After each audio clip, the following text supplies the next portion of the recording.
All right, welcome. This is Orion Rising. I am your host, Leonard O'Neill. Good morning, good afternoon, good evening, or good morrow, depending on where in the world you are tuning into the show. Share this out, share this out, share this out.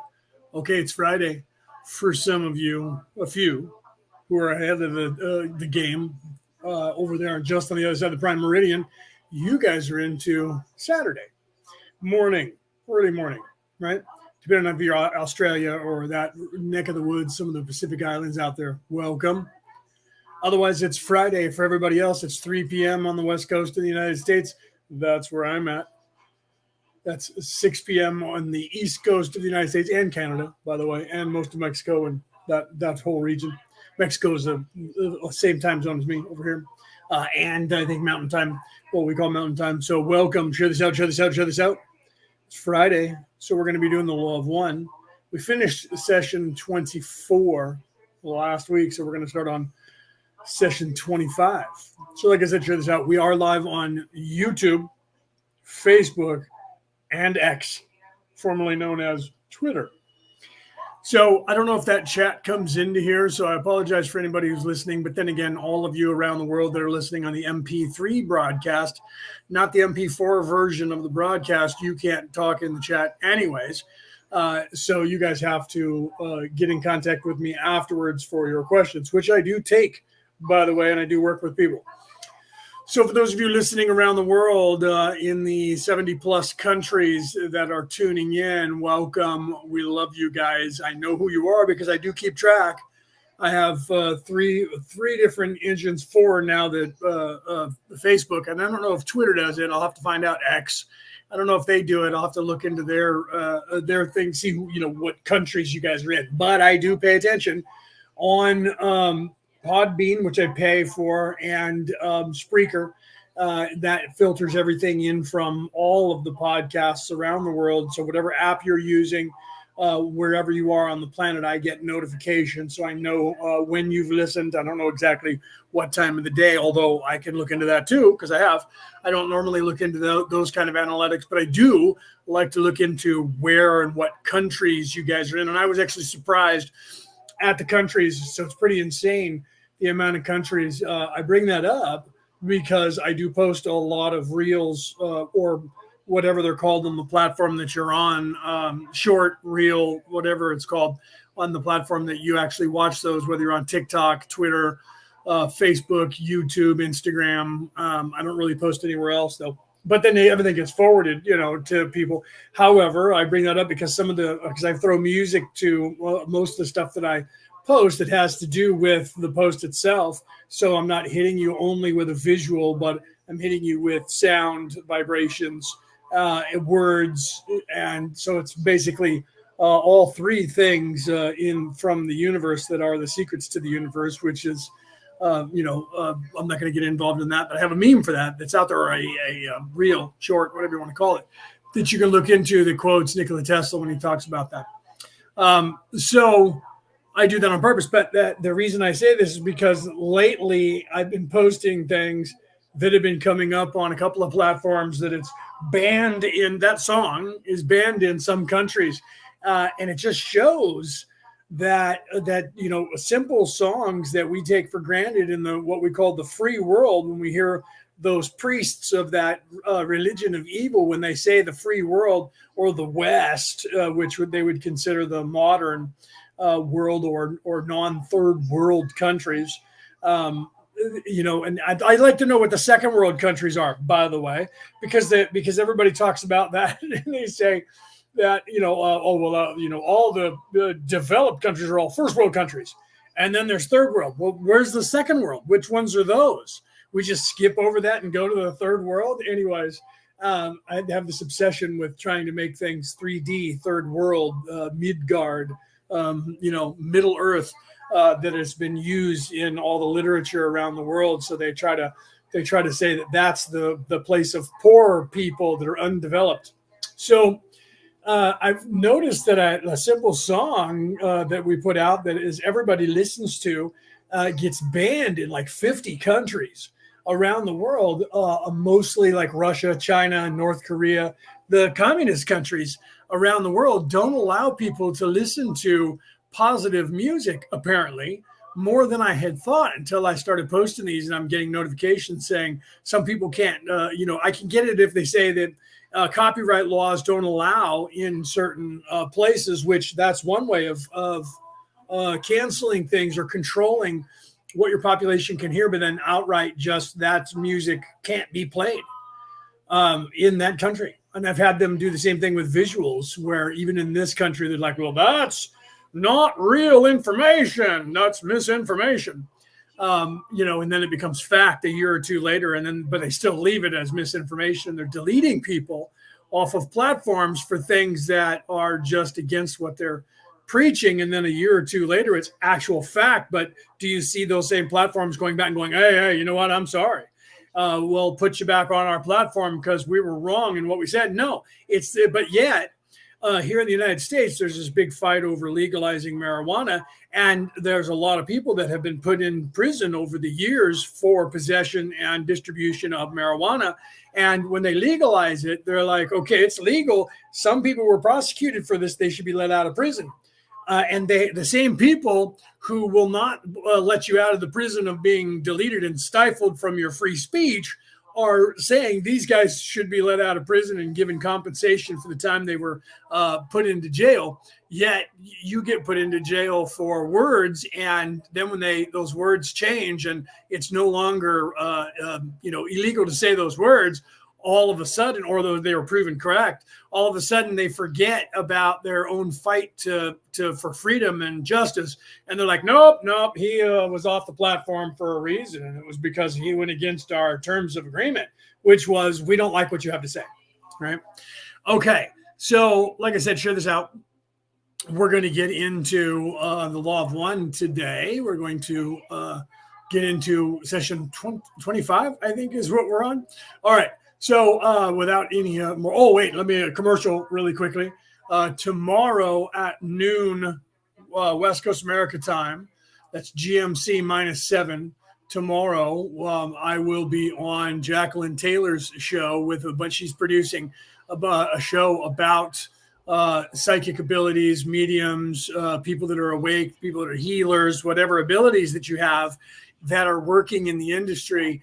And we're going to be talking about various things like what's the toll on you, what exactly happens to you, how do you prepare, how do you defend yourself, how do you protect yourself, also the process of learning and developing your skills, and literally, saying things like, what comparison, we did this before, of how you get information, how each individual gets the same information, and how that is in fact different. So we're going to be talking about that tomorrow, and I'm not exactly sure how many of us are going to be on there, but we're working on at least 4 or 5 currently, maybe more. So you guys will be, it'll be exciting because we did this, Peter, GV, and myself did this about, I guess, 5 or 6 years ago, and it was one of the best shows that we ever put together. So the fact that Jacqueline Taylor on her podcast, which is Project Oneness Light, if I'm saying that right, it's on YouTube, but she'll also be on Facebook. So we'll get that out. And then for those of you who listen to Orion Rising, I will get the recording of that. Just like I haven't done it yet because I've been too busy, but I was on her show last Saturday, a week ago tomorrow, and I didn't put that up for the MP3 broadcast for you guys to hear. So those of you who listen to Orion Rising, you're going to see 2 episodes coming from Jacqueline Taylor's show, who's a personal friend of mine, and we work together and have for 5 or 6 years now. Behind the scenes, at least 6 years behind the scenes.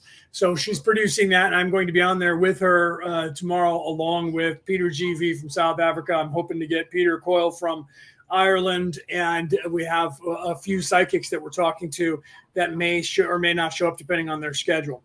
Otherwise, there'll be 3 or 4 of us. I don't know how long we're going to go. I don't know what it's not my production. She usually does an hour, so we may just do an hour. I have no idea. But tune in tomorrow because it's going to be cool no matter what. We're going to have a good time, and we're going to talk about all of the things that you actually kind of need to know that most people don't. And when they first start developing their abilities, they don't know what to do. That's why I did episodes a few years ago, 4 or 5 years ago now, probably 4 years ago, about the defense against the dark arts and how to protect yourself. We're always teaching that, but we don't stress that enough talking on air. So tomorrow we're going to cover that on Jacqueline Taylor's show live. So it's going to be kind of cool. So noon Pacific West Coast America time, GMT -7, UK -8. Depends on where in the world you are. If you're in Australia, I think you're 15 or 16 hours ahead of us here in California now, because you're almost 24 hours because you guys are on the other side of the prime meridian. Okay, so I'm going to get into the law of one. And like I said, if you're here, give me a shout out. Those of you who are on the MP3 broadcast, you can't respond. I apologize for that. I'm thinking about taking the show to go live on that, so you guys can listen to iHeartRadio and wherever you get your podcast, and then you'll be able to actually talk in the chat, because I think I'll do it on Spreaker. I believe I'm on Podbean, and I think they've just added that feature. I haven't really fully looked into it because I just use that for the MP3 broadcast, but it looks like they're trying to upgrade and get MP4 broadcasts and podcasts live on that channel. So that's kind of cool that they're doing that, because another version of Spreaker, which is Anchor FM, they've done that as well. And I go on there. I'm not live on there currently, but I could probably start doing that. I'm going to look into that, because these other platforms are dinosaurs and they are going to die. Facebook, YouTube, all the Google products, all the Meta products, they're reaching their apex. They're not aware of it, but they're reaching their apex, and people are starting to move to other platforms because of the censorship that's going on around the world. They're starting to move to other platforms that are not so censored. But you still have people that are, everything is divided right now, which is what they've attempted to do. It's part of their plan, part of their scheme and this is what we're talking about with the law of one, that back in 40 years ago, Raw was warning about this modus operandi of evil that goes back, tens of thousands of years, if not 50 to 75 to 100,000 years on this earth, and their reach on the planet, which I talk about exclusively. I can't say exclusively because I'm not the only one that does it. Extensively would be more appropriate in my upcoming book, which I'm hoping to have out before the end of this year. It's in the editing phase right now currently, and who knows how long that's going to take, right? So once the editing phase is over, so it's somewhere in December or January, that book will be out. So look for that at a local bookstore near you or online. And that is going to be, the title of that is The Reality About Reality, Returning to the Old Ways. And I actually break it down as much as I do here on this podcast. So welcome, Mel. I see that you said hello. If you don't talk in the chat, I don't know you're here. Because I just see numbers of how many people I have live per second on all the platforms. And I don't know about X. I don't know. I'm going to have to look into that and see because I know there's messaging on there. And if I have to bring up another monitor, I haven't done that for a couple of years. I used to run with 3 monitors up in running the show, and then sometimes 4, depending on what I was doing. I've downsized. I still have all the monitors. I can do that easily. I could use my phone currently and look at X to see. And I may start doing that if I see that there's people over there talking. I will take a look at that and see if that's what's going on. If there is people, if you guys are talking, but like I said, those of you listening on the MP3 broadcast, you can't talk in a chat live anyways until I start, get off these platforms that I'm on and start going to the radio platforms, which I might be doing to go live there, just so that I can reach people further in the world while I'm doing that at the time. We'll take a look at that as we go, just because, like I said, these platforms that I'm on are working currently, but they're dinosaurs and they're probably dying. They're on their way out. People joke that only old people are on Facebook, so it's already gotten to be passé, and it's just the older people that are on there, just like it originally Facebook was younger people, and MySpace was for the older people, and now no one's on MySpace. Same thing is now currently starting to happen to Facebook. and Google. There's other platforms besides their YouTube, and they've gotten so crazy with the YouTube. Thank you, Mel. Start getting some of these people. I haven't shared this. Normally, I would share it to the chats and share it around Facebook. I didn't have time to do that, so I did not. So please share it and get those other people in here. I don't know if Cassie's going to come in. She might be preparing. She has a funeral to go to tomorrow. Otherwise, she'd be on the show with us on Jacqueline's show tomorrow, but she's not going to be able to be there. So she may not be in a frame of mind to actually be in here today. But Rick should be in here, right? Peter should be in here. Penny should be in here. Get those people in here, right? Ping them. Get them in here. Okay. Thank you for doing that, and thank you for sharing out. Those of you who are wherever in the world, please share this. If you're on X, share it from there to any platform that you like. The same thing with if you're listening on a podcast, share that podcast to anywhere that you want. Not that there's probably no platform I'm not already on, considering where people are that they listen to me on the show. So thank you guys. I know, like I said, I track you guys. I know what countries you're in, and I was surprised that the reach has gone over 70 countries. And it's getting even higher than that, and some of which I haven't tracked lately, but I saw that I didn't even count them, I should have, but it looked like there were some new countries, so I might be up towards around 80 countries that are tuning in. So I love you guys out there in the world. Please continue tuning in. Please continue your ascension and expansion of your consciousness. So we're going to start with the law of one and move into hopefully expanding your consciousness a little further. So I am going to start it, and hopefully somebody in the chat can let me know if you guys can hear it okay. So I'll let it go for a little bit, and hopefully you do hear it. If not, you're going to hear dead air. So if there's dead air, please type in the chat. I don't hear anything, man. What's going on, right? All right. Otherwise, I have to turn on a monitor to do that and mute my microphone. I used to do that back in the day. I may start doing that again. We'll see what happens. Okay, so let's start with the law of one. I believe we're on session 25. Let's see, and we'll check it out. All right, so here we go. February 17th, 1981. 26.0 Ra. I am Ra. I greet you in the love and the light of the infinite creator. 26, I apologize. So we finished 25 last week, and now we're starting on session 26. All right, let's continue. I communicate now. 26.1 Questioner. The first question is any of the changing of what we've done here for the instrument going to affect communication of the instrument in any way? Thank you, Penny, for the sound check. I always like to hear you guys say that you can hear it. So that way I know that I'm not just sitting here. One time I did that. My microphone wasn't working. And it was weird because the guest could hear me, but for some reason the microphone was not going on to the recording or live. So people didn't hear me, and I had to re-edit everything and then repost the show. So I had to go back and actually remember the questions that I asked and do a voiceover and add it to the show. It really sucked, but it only took me a day to do it. So luckily I was already editing. So, I could edit that, but that was crazy. And we had no idea until somebody said they couldn't hear me. And I asked them, you guys can hear me, right? And they said, yeah. And I said, that's weird. So for some reason, the microphone went to them, didn't record at all, and didn't broadcast to the world, which is odd, right? So I got rid of that operating system and went to a new operating system after that. Okay, let's continue. Have we set up here all right? Ra. I am Ra. This is correct. 26.2 Questioner. And do you mean that everything is satisfactory for continued communication? Ra. I am Ra. We meant that the changes affect this communication. 26.3 Questioner. Should we discontinue this communication because of these changes, or should we continue? Ra. I am Ra. You may do as you wish. However, we would be unable to use this instrument at this space/time nexus without these modifications. 26.4 Questioner. Assuming that it is all right to continue, we're down to the last 3,000 years of this present cycle, and I was wondering if the law of one in either written or spoken form has been made available within this past 3,000 years in any complete way such as we're doing now. Is it available in any other source? Ra. I am Ra. There is no possibility of a complete source of information of the law of one in this density.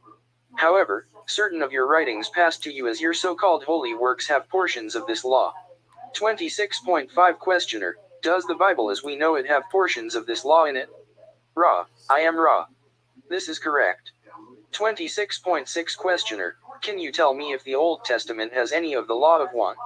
Ra. I am Ra. This is correct. 26.7 Questioner. Which has more of the law of one in it? Okay. Oh, wait. I'll let him go with that, and then I'm going to break in. I was going to stop right there, but now he's asking which one has more of the law of one. So let's continue. The Old Testament or the New Testament? Ra, I am Ra. Withdrawing from each of the collections of which you speak the portions having to do with the law of one, the content is approximately equal. However, the so-called Old Testament has a larger amount of negatively influenced material, as you would call it. 26.8 Questioner. Yeah, so that's what I was going to point out. Um, I love that he says the so-called Old Testament. Well, what we refer to in the defense of the Old Testament, remember I am a minister, in the defense of the Old Testament is based on the Jewish Torah, and they get annoyed with it as well because a lot of changes were made to the Torah when they republished it, especially when you come forward. But from the different councils, Nicaea, there was 2 councils there, but there was about 57 or 58 councils throughout time where they changed the Bible, and of course the King James version of the Bible was when all of that got married to Old Testament, New Testament. They don't agree, they don't even acknowledge the Hebrews, that is, the New Testament or Jesus as the Christ, and they fight against that. But then again, all religions say that all other religions are false. So if you listen to each religion, there is no religion that's worth a shit or worth a damn, because the Jews say, the Hebrews say all other religions are false. The Christians say all other religions are false. And then they fight within themselves. There's about 1,000 different versions of the Christian church, and they all claim that everybody is false, including most of them go after the Catholic Church, which their entire Bible is written by the Catholic Church. We've covered that. When I was going through the RCIA in Catholic Church back in 2002 to get baptized, because I had never been baptized. Even though I was a minister, I wasn't baptized. So I figured I probably should do that, go through that process. And it was actually kind of amazing. However, one of the nuns had said to me about the Bibles around the world, because we were talking about the Bible being the best-selling book of all time.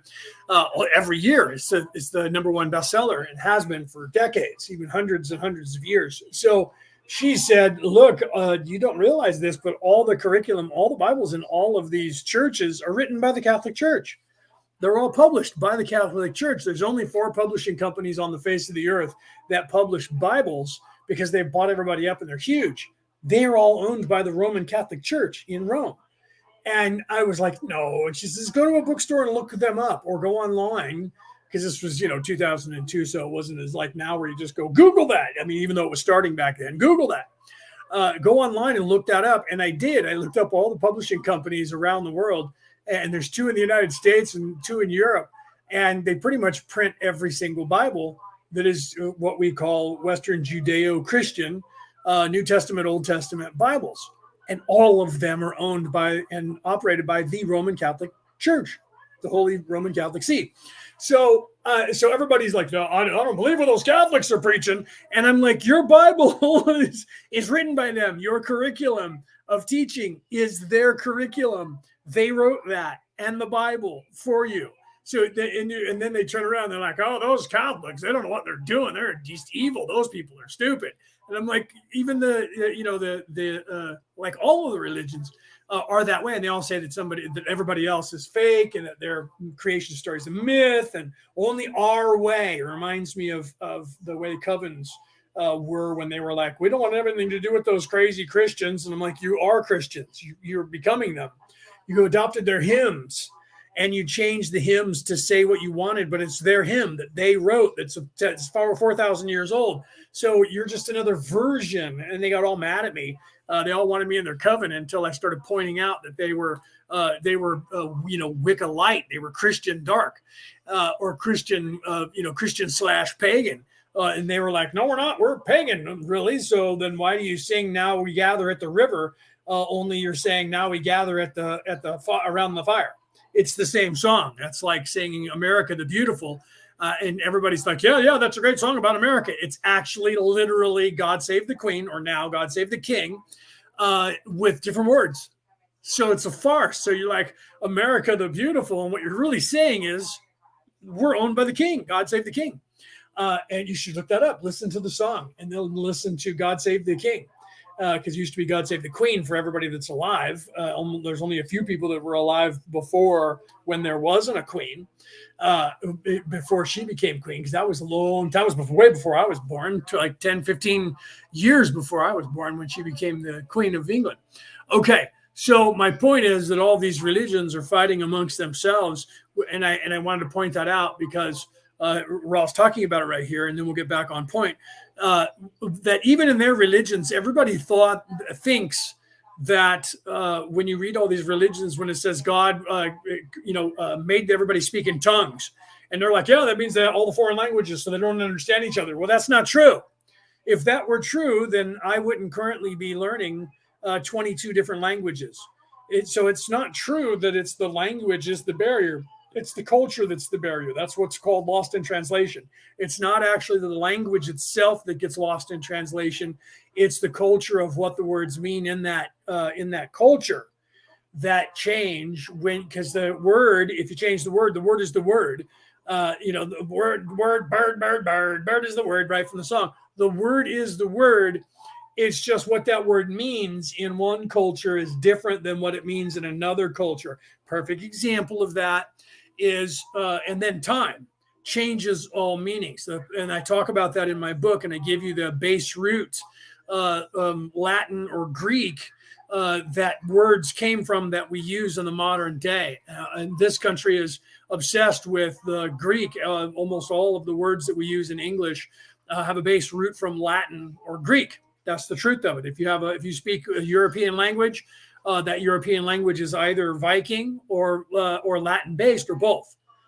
English is Viking Latin based. It's both because it is a conglomeration of the Spanish, which is all comes from Latin, and then the Svenska or the Norwegian, Nord from the Vikings, and those two languages have been married into this language that we speak currently. So if you're European at all, you speak, your language is Latin, Viking based. And if you're Hebrew, then you're Arabic, African. So your African Middle Eastern based language, the Farsi and Sanskrit and all that. I know that doesn't mean anything to you guys, but my point is, it's not the language, because people were learning language that is the difficult thing. It's the culture. So when you read in the Bible and they say God gave people tongue, they're speaking in tongues, so they don't understand each other. It was cultural divides, not language, because people quickly, when you learn someone has a different language, they quickly learn the language. It doesn't take long for somebody who's young. The older you get, the harder it is to learn language. When you're young, you pick it up very quickly. So language wouldn't be the barrier because people speak many languages and have throughout history. So that's not what the barrier is. Being a theologian, we know that there's a difference. The reason that I say that is because the Old Testament that we have today currently is a farce compared to the Torah, which it's based on. So we call that the Old Testament is literally, when you hear that Old Testament, that means the Testament of Moses, which is the Torah. Okay, and so the Torah is completely different. It's not the Old Testament. The Old Testament has been rewritten, and the Hebrews get annoyed that we reference the Old Testament as if it's their book. So I see why they would have a problem with that. And then when you look at I'm going to do more on this, probably do a whole book on it, and the world's going to be pissed off at me, especially the religions. They're already going to be mad at me with this book that's coming out. I'm going to get a lot of pushback, but I'm telling the truth. And they've changed things. And here's the point of that. And then we'll get back into Ra. The point of that is that if, like, say, during the councils of Nicaea, when they were just changing the Bible and they said, well, there was too many crazy ideas out there, so we need to get together and have a council from all the churches, from the East, from the West, the North, and the South, and bring them all together with all their scrolls and sit down and have these big giant councils where we decide a unified Bible. Pardon me. That's what all these councils were about. Now, if they were only about unifying the Bible, they claim we were getting rid of all the scrolls and the books that were in there that we can't prove that are real, that were fake or written a long time later, so they're just in somebody's opinion. All of that, I get all of that. I do. So don't get me wrong. I'm not trying to say that is wrong to do, because you do have to have a unified front and say, listen, let's make sure we have the right information that's in here. If that were truly what they did in all these councils, then I agree with it, but it is not. And here's my point. And the reason that I say this, okay, is one particular time that we're aware of shows that it wasn't just about that. It was more about, like today, when they disagreed with what you were saying and then they cancel you off the internet and delete you off of platforms so that nobody gets to know what you have to say. And this shows that their modus operandi hasn't changed in 4,000 or 5,000 years. Okay, it's identical. They can't just murder you for saying these things, even though if you get big enough and you scare them enough, they try. Okay, and that's what they used to do. And here's my point. If that's all they were doing, then why at the First and Second Council of Nicaea, when they took the books out of that, people who said those books should still be in, and I don't agree with you, and these books should be around for people to see, why is it that the people that were in charge of that council were rounding up and burning all scrolls to get rid of them so that people wouldn't have those? Oh, well, because they were fake and those people were just crazy and it needed to be taken care of. So that doesn't justify murdering millions of people to shut them up. And if you don't believe that happened, look at the Dead Sea Scrolls. They were found in the area that we now call the Dead Sea, and they were buried in caves and hidden in caves inside of pottery. And it was done by a group of people called the Essenes, who were part of the Holy Roman Catholic Church. They were a sect of the church. And they were officially people within the church who were teaching, and they disagreed with the church in Rome and the Council of Nicaea. And the Council of Nicaea sent soldiers to murder them all and get the information and destroy it so the world would not know, and did that. Killed all of them. And that was just one group. And we only know about that one group because we found in 1948 shit they hid 3,500 years ago, and their writings saying, which a lot of you don't know about, and their writings saying they are hunting us, murdering us, and they're destroying the Bible and taking out books that should be in the Bible because of what it is teaching. And they've been doing this all along. Now, that only is crazy talk by a bunch of crazy people if, in fact, what they're claiming did not happen to them. They're full of it. We didn't do any of that. We just ignored those people and they went into obscurity and no one listened to their crazy ideas or religion anymore. That is, in fact, not what happened. Another time that we know of was the Roman Catholic Church. There was a religion in the south of France, and they said those people in Rome are not teaching what Jesus taught. We're being taught from Holy Mary, his wife, and the way that he was teaching, she was dead by that time. And those people have been usurped. They usurped the church, and they're a church of evil, and they're not teaching that. That church, who disagreed with them, sent their soldiers over and murdered more than 2 million people in the south of France to eradicate that memory. And the only reason that we have this information is because 3 brave knights escaped from that battle and took that knowledge forward and again buried it. And it was found in the same year of 1948, by the way, and then eventually gotten out to the world. And there was already theories out there and books that were out there that said this is what we believe happened in the south of France. So other people had still remembered it in secret and passed it on. And there's other books. Dan Brown wrote the Da Vinci Code from one of the books that was called Holy Blood, Holy Grail. That book was written in the 60s, in the 1960s, and that was based on a book that was written in the 1800s. That book that was written in the 1800s, according to the guys who wrote Holy Blood, Holy Grail, he claimed, that guy from the 1800s claimed he got it from another book that was published in the early 1800s, and that goes all the way back, apparently. So this information has been passed down generation to generation and republished to tell the story of what happened, and it came to light. Dan Brown found it, made the Da Vinci Code the book, eventually became the movie. Tom Hanks starred in it.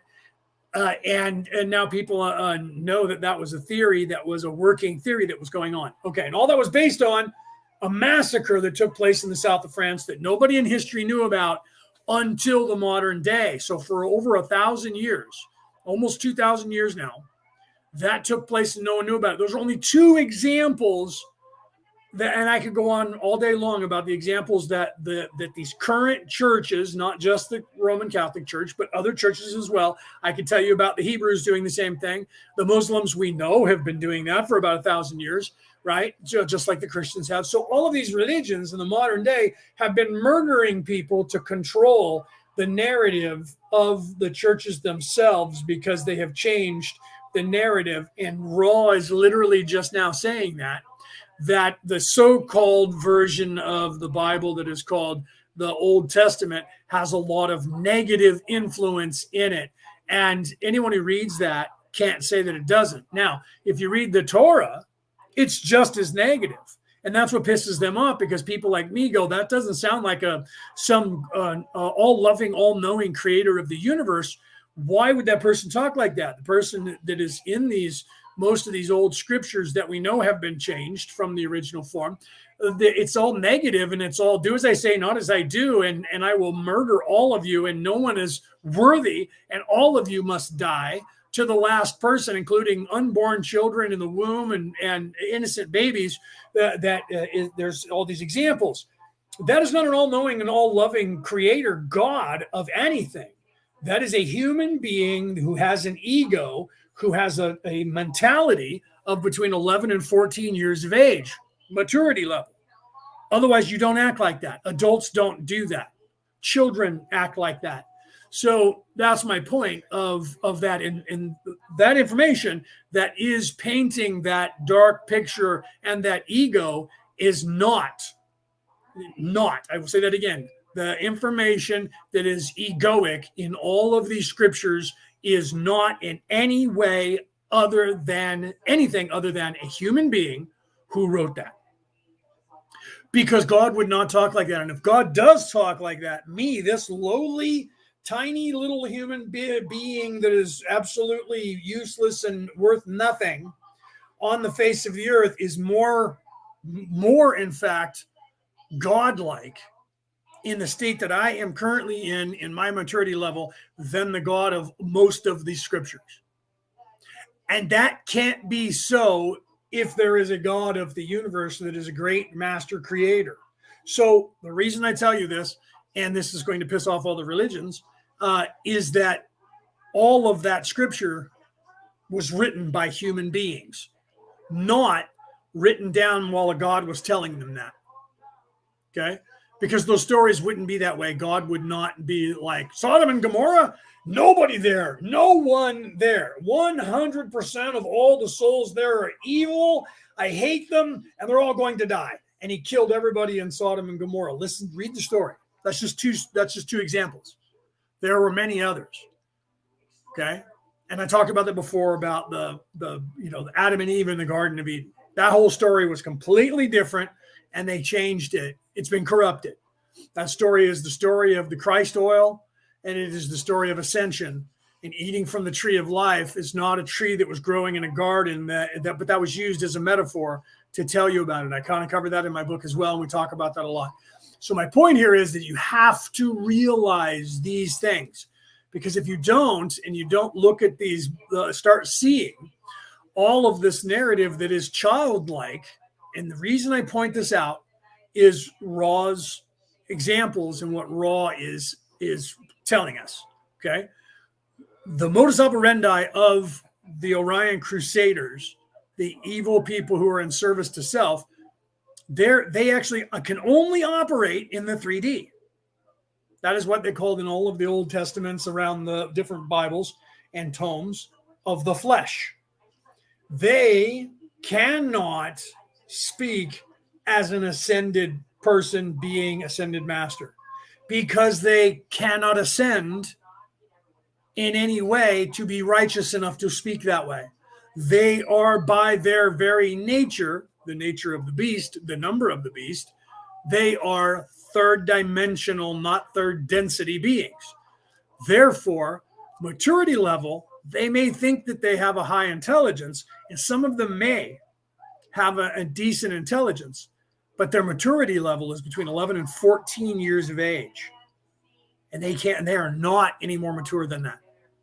No matter how much they pretend that they are. I'm very sophisticated because I speak a certain way. and I walk a certain way, and I look a certain way. Therefore, I must be superior. That is what they do. They're acting.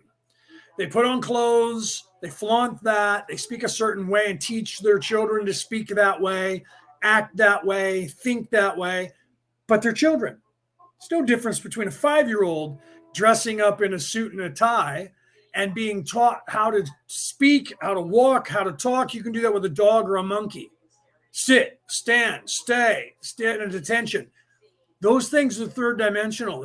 So this is my point of that. So you have to realize that. Let's continue with Ra talking about the information from the Law of One. Now, all of that information that we talk about of the Law of One, on the other hand, is in all of those tomes. It's there, but it's esoteric. It's not as exoteric as you think. It only becomes exoteric when you actually can access it. Hence the word access, exoteric. Do you notice that both start with the X axis? That's another reason why Elon Musk named his company, corporation, X, by the way. There is a reason behind that he did that. You might want to look it up and see why he did that. And I don't know if he's actually said it out loud or has it on Google, but I know that there was a reason that he did that. So it becomes exoteric, which means available for everyone to see when you can. And I tell you this because I can. And I have been able to for a very long time. And I thought that I saw it for years and years and years. However, I wasn't certain. And then one day, there was a scroll that appeared to me online that I read. It was actually audio and video. And when it was done, I think I told you that story. I wrote down everything and realized that there was a code in there, and that there was, I think there was 13 chapters, just like the Golden Tablets of Thoth and most other these books. These older scrolls were all 13 chapters long, 13 books long. And I realized that woven within all of those was language in there that if you put all of it together, made up one entire book that you could understand, depending on where you were in the timeline of this planet. Because I heard Old English in there. I heard some other language as well. I think there was Coptic and a few other languages, Sanskrit, and they were all separated, but taken as a whole and actually looked at it. Because my brain works like a computer, not a joke. I've had a psychic say that. She's like, "You're like a computer." Yes, I code break, I language break like crazy. I've always had that ability. It wasn't something that I learned. It was something I got here with. I saw that there was a pattern there, and there were certain words that were triggering me. I understand that word. I understand those words. I understand these words. And then I realized, because I do so many languages, I was realizing English, Old English, Ancient English, Old French, and Sanskrit, which I only know a few words, but Latin. And I was like, wait, these are languages throughout time. And then I started wondering if the words that I did that. The words that I'm understanding are all separate words in all these different places. And it's not like they went in order, like, chapter 1 had all the words at the top of the first paragraph and chapter 2 had the second. Wasn't like that at all, which made it even worse. They were scrambled everywhere, but they were all in the exact position that they should be in. And I realized that. So I started writing down all of them and then moving the words around and replacing them with other words. I would take one word and move it over to the English, take that word and go, where does this fit? And I would put those, I started reorganizing all of them and realized that they were all languages, but I wasn't sure about some of those languages because I didn't speak them. But I focused on the English and Old English. And once I was able to put those together, I read the scroll, read it. And when I was done reading it, I went, what? And I totally freaked out. And then I went, I got to go to bed and I'll come back and I'll read it tomorrow to make sure that I know what I was reading. I'll do it again. When I got back the next day, the paper, everything it was all gone. It literally disappeared before my eyes. I read it and then it was gone. And everything I wrote down was gone and I wasn't dreaming it. And then because of that, I started reading everything again and realized that I don't know if it was because of what I read there or me deciphering that. Either way, it implanted an activation in my brain that actually unjumbled all scrolls that I've ever read since. Okay. So you give me a scroll, I'll read it. And if I know the language, I'll tell you what it says. If I don't know the language, I'll get a translation. But as soon as I know what it's saying and it's translated into a language that I understand currently, I can tell you what it means. That is not a joke. And a lot of people are already saying to me that you just can't, what makes you think? You got to love the ego when people start talking to you like that. What makes you think you understand that? That's a person who is like, in their minds, they're saying, I'm superior to you. There's no fucking way that if I don't know it, you can't know it because you're beneath me. That's the only reason that somebody would say, how do you know how to do that? What makes you think that you can do that? Right? Even if they say, what makes you think you can do that? It's still saying the same thing. And people who are of low vibration don't realize that, asking that question.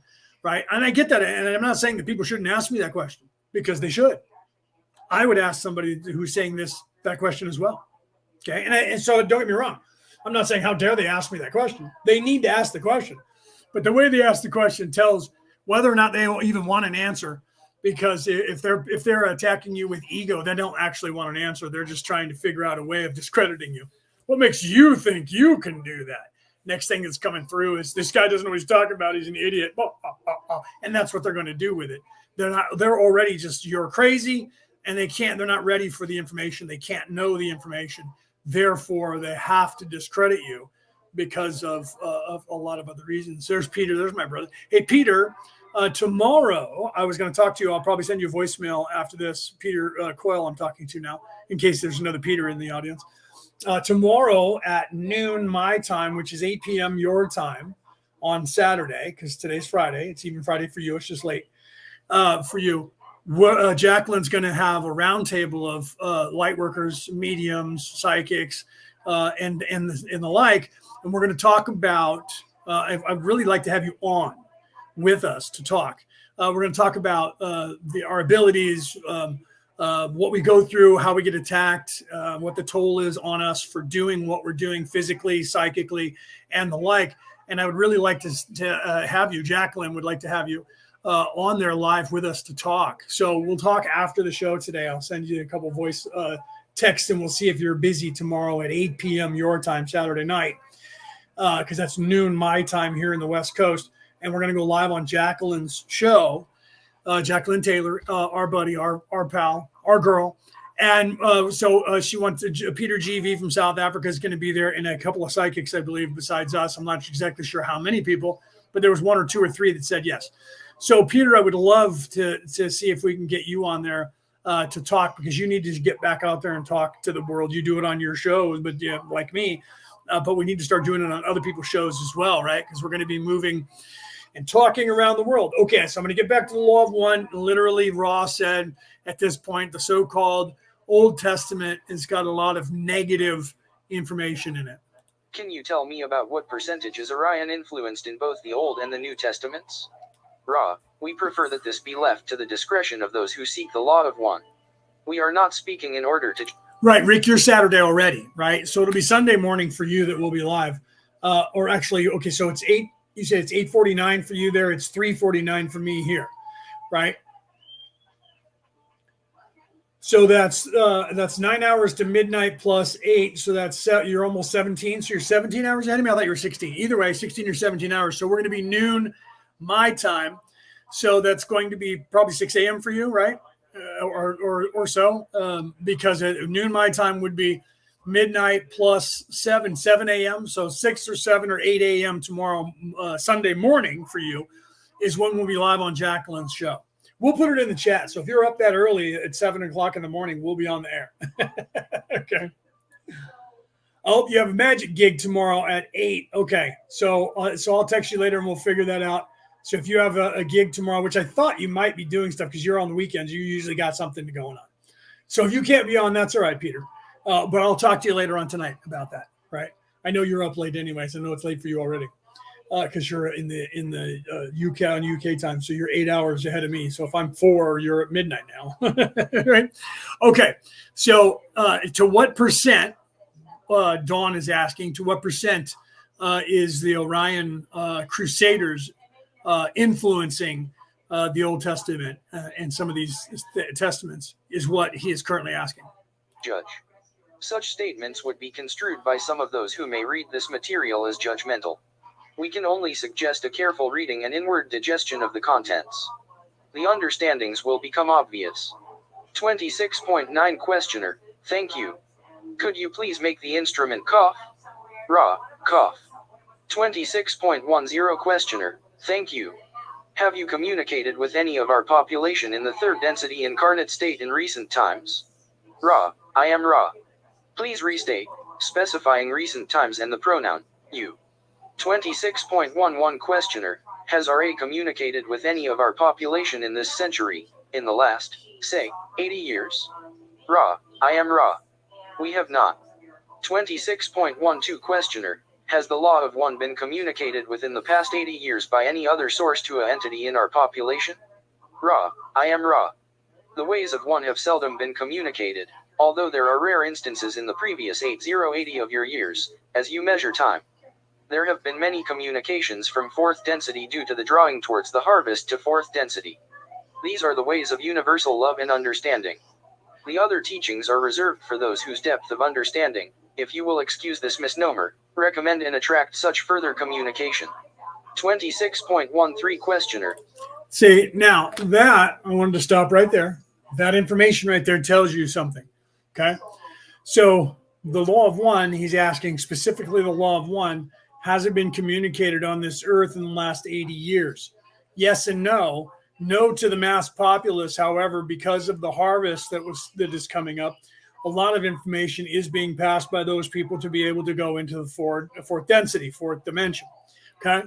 However, there's a higher learning of information that is reserved for those people specifically that are learning and moving into a higher density, and they get this certain information that no one else gets at a lower level. This is literally what he just said. Okay. So, and now, so for those of you who are like, okay, he went off on this tangent for like almost 30 minutes. It had nothing to do with anything. Okay. I tell you, all of that is what I'm telling you led up to what I'm saying here. Only those people who choose to be in service to others, or the all, and only those people who then decide that they want to better themselves, raise their vibration and better the information, or raise the vibration of the all around the earth, you then, as you do this and fix yourself, unlock within yourself access to resources, the halls of Amente or the Akashic records, the hall of records, whatever you call it, in the development that you have had, that you have learned to reference it. It's all the same. That you unlock certain knowledge that you can then have access to that will further enlighten you and expand your consciousness. Only those people who do that receive that knowledge, and the knowledge that they receive. Melinda, how are you doing? Hopefully you can make it tomorrow, Melinda, because I would really love to have you in there because of what you do on the show tomorrow, to talk about what you go through, what happens to you, the consequences of it, how you receive the information, because all of that is personal, you know that, to each one of us. And that's the whole purpose of what we're doing tomorrow. Peter GV and I did this about 5 years ago. And it was probably one of the greatest shows that we did, because people out there in the world need to hear how much this information is personal to each of us in the way in which we do prepare, have things happen to us. But the knowledge that we gain is universal, and that everyone can tap into it, and depending on where you are in your development. So we're going to talk about all of that tomorrow. So hopefully, Melinda, I don't know what your schedule is. I remember you said you have to check. Hopefully it's noon West Coast America time. So that's 3 p.m. East Coast, North American continent time, GMT -7 comparative to West Coast time, UK -8 comparative to my West Coast time. So noon. If you can be on there, that would be great. If not, we all got to do what we got to do. You know what I mean? Life is like Peter. He may not be able to be there because Peter Coyle, that is, because he has a gig at 8 p.m. tomorrow. So we'll see if he's got that, then that's okay. Because we kind of put this on quickly because of the full moon. It was either now or all the way to the second and a half to almost third week of October.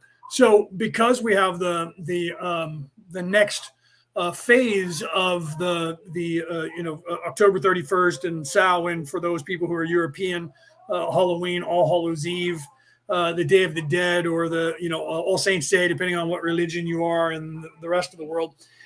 Coming up and then going into the holidays, we tried to get it in as soon as we could to talk about this because we have other things going on as we go forward.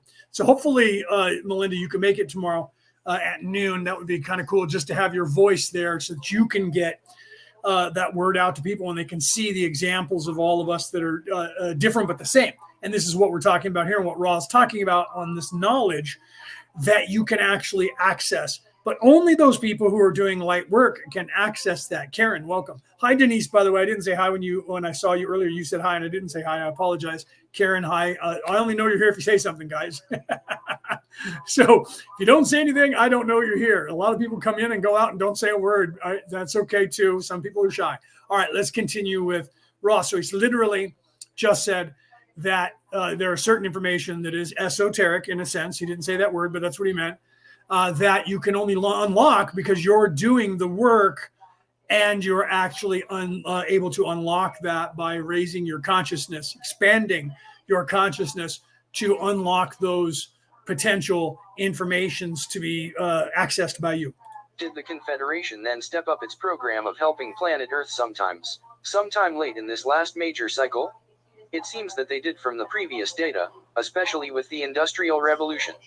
Can you tell me the attitudes and reasonings behind this step up? Hi, Penny. Did I not say hi to you? I apologize. I answered your question, never said hi, right? So hi. So, right. And then you have, and this is what I talked about last week, pardon me, about the modus operandi. And everyone's like, oh, man, they're just like totally controlling the internet. And I'm like, this is nothing new. They did the same thing with newspapers. They did the same thing with radio. They did the same thing with television. This is just the next genre where everybody's communicating because of the upgrade of what's happening. So prior to all of that, before we had printing of all these periodicals and newspapers around the world, it was by word of mouth. It was easier just to murder people and shut them up. And it was in books. So they first controlled scrolls, then they controlled books, burned and banned what they didn't want. That's the point of what I was telling you about last week and then moving into this week because of this session. And so as technology changed and we had the revolution of technology, now it's just moved into censoring the internet and censoring what we say on the internet by controlling all of the genres. That's just no different than controlling the newspapers and who prints what and what gets said in the newspaper.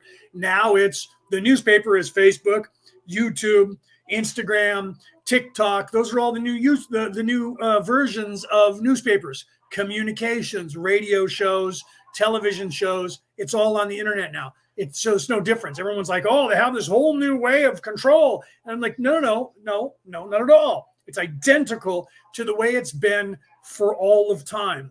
The only difference is this is the new technology. If you go back to where newspapers and printing was the new technology, it was just as wondrous to all of the humans at the time that computers are now to all the humans. Just as wondrous. You just don't know that because this is the new technology and you're looking at that and going, oh, simple print is dead. No one does that anymore. But that was literally a cultural revolution 200 years ago. Okay.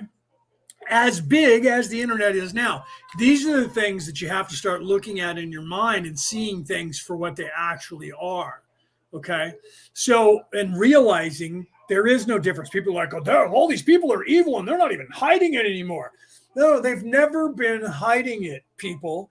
You and your perception was not in a place to where you saw what they were doing. Now you are ascending to a place where you're looking around and going, oh my God, are they really doing this and acting like this? When did they start getting like they never stopped? They've always been exactly that way. You're just in a place to perceive it now because you've unlocked within you the ability to perceive that which you did not perceive when you were younger. Period. This I can tell you to be true because what I know right now about all of that is what I knew when I was 10. And I looked around and nobody seemed to know it. It was very disheartening for a little boy between 10 and 13 years of age to come to the realization that those people who are in charge of the planet are actually children, and they're not as smart as they make you think that they are, and call themselves authorities. That was very disheartening. It took me a long time to get over the depression of the realization that these people who I looked up to as adults and thought that they were the smartest people in the world and they knew everything and they knew what was going on, didn't know anything and were all children mentally. Took a lot of my years until I was of like 18, 19 years of age to come to terms with that. And then that's why I stress so much about, this Jesus character. I use that term only because some religions are like, he was never even real. Somebody wrote it, and somebody who was very wise wrote that, not somebody who was trying to control the world, because there's too many things in there that are hidden that are actually telling you how to ascend. And they wouldn't have written that. They would have tried to keep all that shit out because they had spent the last 5,000 years trying to eradicate that.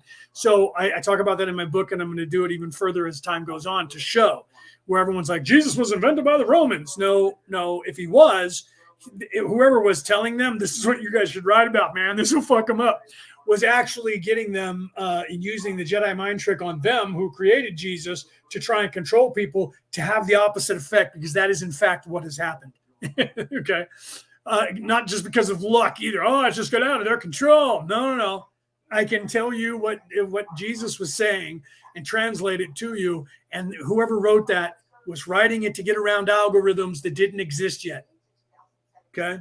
And that's what most of that stuff that says, write this down, and this will be only for people to understand in way in the future. It's because it was written to get around the censorship of children's minds, and that you had to be an adult to actually be able to access it and unlock it, which means you had to ascend to a certain place to do that and to access that. Okay. So this is what we're covering here going forward. So there was a harvest that was coming up, and these people were able to and have been able to only give this certain information out to those people who are ready for it. And then you get extra information that is universal. And it ties into what we're going to be talking about tomorrow. All of this was done on purpose by Jacqueline and myself, because we know exactly what we're planning. So if I can figure this out and Jacqueline can figure this out, those ancient Romans had to have known. And if they were as wise as they thought they were, trying to control the Jews by creating this false narrative about this Jesus character, they were the biggest bumbling idiots on the face of the history of the world, because the information that they were getting out is actually all the information they spent thousands of years trying to not allow the humans to even know was there. And it's in all of the writings, Matthew, Mark, Luke, and John, and more importantly, in the revelation of Jesus Christ. It is literally telling you how to balance your chakras. All the stories in the Bibles are that way. So it's in everything. The reason I say that is that even if evil people are trying to corrupt things, their corruption, and this is where one of the Dead Sea Scrolls that was taken out of the Bible, the Book of Truth, which was about Jesus and the creation of the universe, literally saying error created certain things like the human race. And if error created that, error was created by the creator of the universe. Therefore, if the creator of the universe didn't tell error to do that and error did it anyways, it was because the creator of the universe created error to then make that error. Do you see? So, and people go, well, that's just this is one of those things like Nostradamus. You get lucky sometimes. No, my point is that even being in service to self and what the evil people are doing actually serves the all, and they're unaware of that. They believe we can do this and get away with it, and we will forever, because they get away with it for a little bit of time. And what they don't realize is happening, like with COVID, is that all of everything that COVID taught most of the people either to be more in service to self or to be more illuminated. And that's why now currently they're trying to get everybody afraid again. Look out, here comes the big bad boogeyman. COVID's coming back. Get a shot, get another shot. And everyone's going, no. Why is that? Because of what they did from 2019 to 2021. Now, after that, in 2022 and 2023 now, going into 2024, everyone on the planet is going, shut up. No. Some people are still afraid. That population is the population that was already afraid and was already wearing masks anyway. They only picked up about 6% of the entire population of the planet. They expected to pick up 90% of the population of the planet, because their theory and their dialectic is that 80% of the population no matter how evil you are to them, will just do what they're told, and they'll shut up. So you only have to control 10% or 20%. And of that 20%, if you kill 10% of them, the other 10% shut up as well. Okay. And so that's what they've done throughout the universe. That works on children who are mentally and maturity level between 8 and 11. When you get from 11 to 14 or above, that doesn't work as well. And they have no concept in their minds that the total collective consciousness of the human race is different than it was 40 years ago. It is as different than it was 40 years ago as 40 years ago was to 1,000 years ago. They are unaware of that. That's why they're still business as usual. And everyone's like, oh, they'll come up with something only if you let them. Okay. If you just continue to be that way, the way you are, that's why when it comes to scriptures, when it comes to prophecies, a lot of us, you don't hear talk about that anymore, because the people got to the point where they started listening to guys like me who were saying, you can't say those things because it's propagating fear. You can't do that. You have to tell the truth, because they tried to warp everything into the end of days, that the world's coming to an end and everyone's going to die. So Revelations was the world's going to come to death. We're all going to die. Therefore, everyone's afraid. They don't want to read it. They don't want to know about it. That's why they did that. It wasn't because that's what it tells about. It never says that anywhere. Nowhere in there does it say the entire world is going to end and all humans are going to die. Nowhere in any of the prophecies is that foretold. Okay, that's the truth. Except for those prophecies that say, hey, look out. If you don't make changes in your society, a lot of people are going to die. That's what Nostradamus did. This doesn't have to come to pass, but if you guys don't change a few things, this could happen, because I saw this in one potential future. We have algorithms that actually do that now. We've made movies about it. Okay, so that's my point of that, right? So literally there's an access point for you, and all of the stuff that's in all of these Bibles is in fact getting around algorithms that you have to be an adult to understand. And if you are actually an adult to understand it, it unlocks this knowledge within you, not just by reading those. You do this by yourself without reading those. However, once you do unlock this knowledge within yourself and you start reading these ancient books and tomes, you start going, wait a minute, does anyone else see this? Only those people who are of the ears to hear, the eyes to see, the mind to know. You notice these phrases, they're the ones that are in these dusty old tomes. If you are, that means that it's esoteric. Here's a secret knowledge that's here hidden. And here's the code to tell you, this is a highlighter. If you have the ears, let him who hath understanding reckon the number of the beast.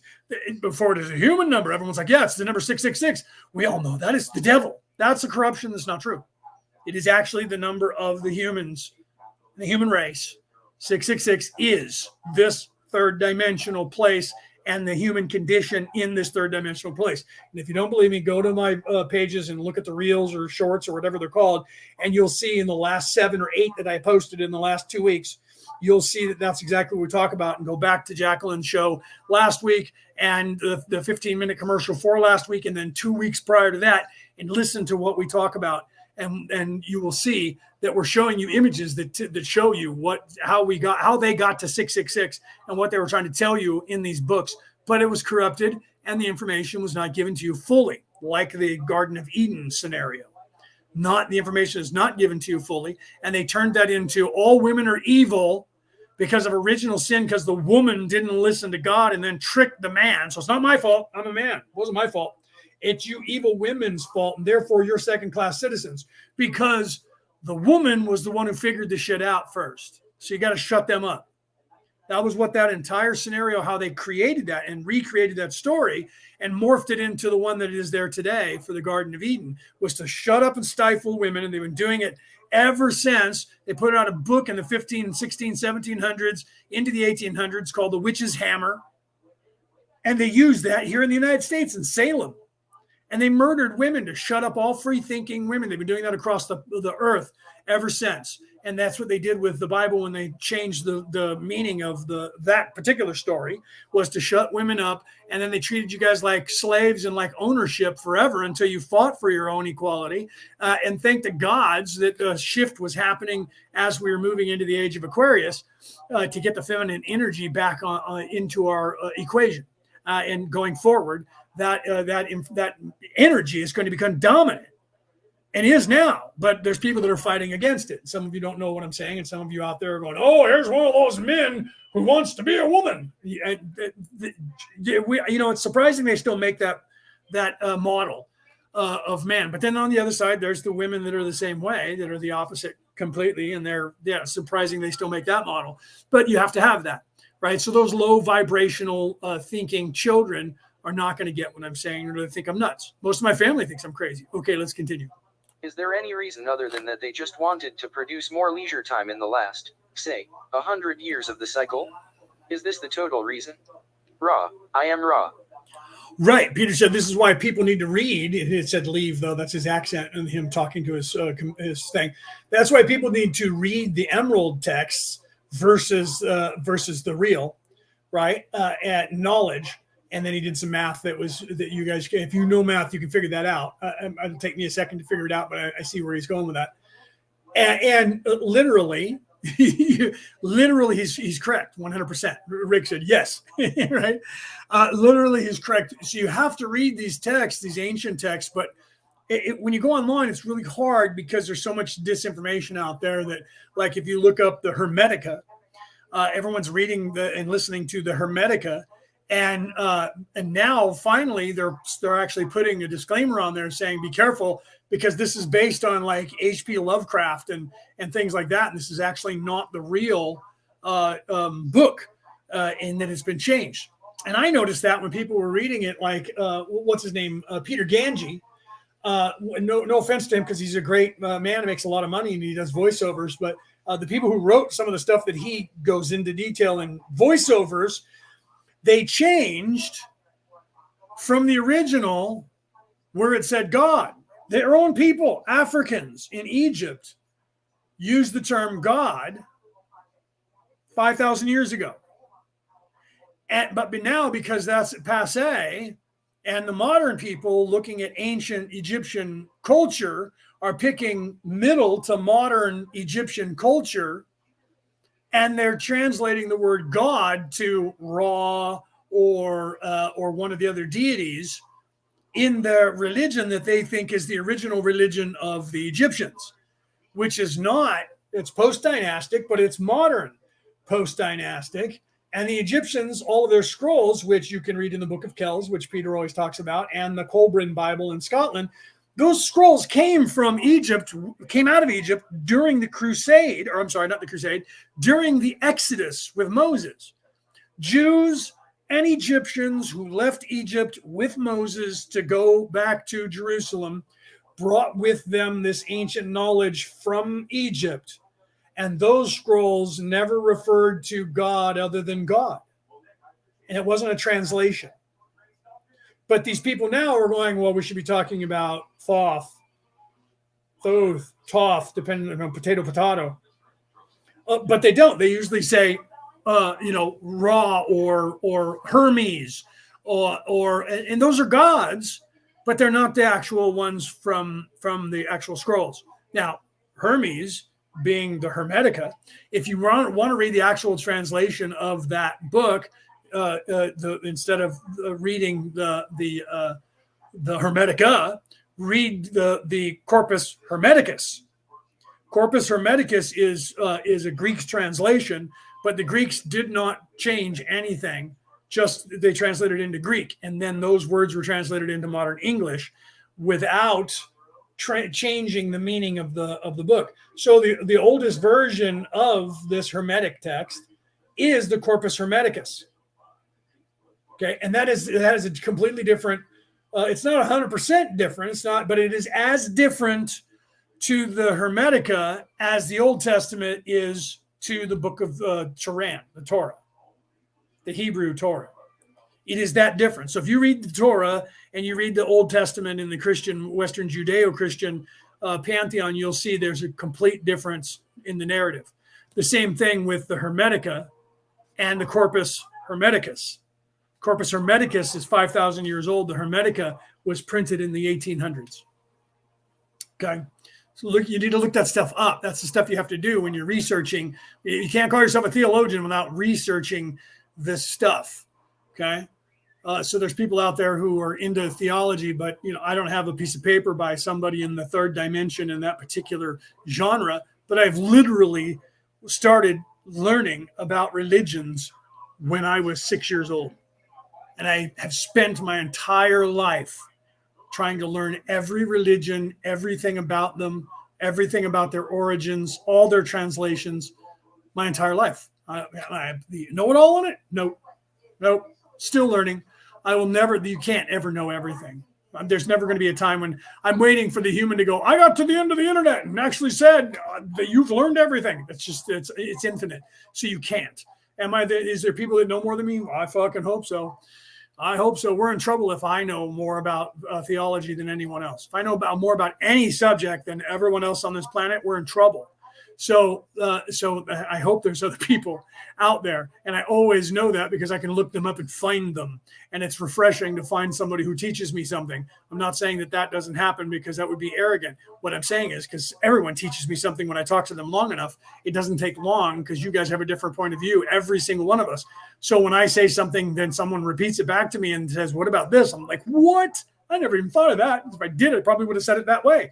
So I'm never think and not open to learning. I'm very open to that and hoping that it happens every single moment of every conversation that I have with people. It's disappointing when you talk to somebody who's obviously of the flesh, stuck in 3D, and then they just don't want to have any part of you and they think I'm crazy. It's disappointing, but they are where they are in their development. So I don't fault them for that because it doesn't mean that they're simple, because they may have done what I'm doing now 4 generations ago, 4 lifetimes ago.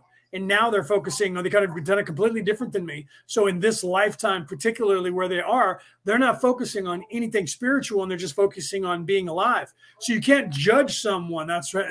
Hence the Christian motto of judge not lest ye be judged, because the truth is you don't know where they are in their development. Just because where they currently are in this lifetime doesn't mean that's where they've always been and they're brand new and that they're just children.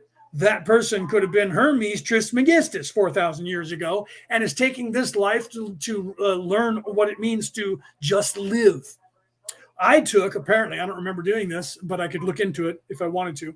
I can access anything that I want to do, and I don't do that because it's not important to me. It's already been done. It's in the Akashic record. It's in my Hall of Records. So when I reflect, that's all there in all my lifetimes. So I focus each lifetime on what I'm trying to do while I'm down here, and I try to teach people that.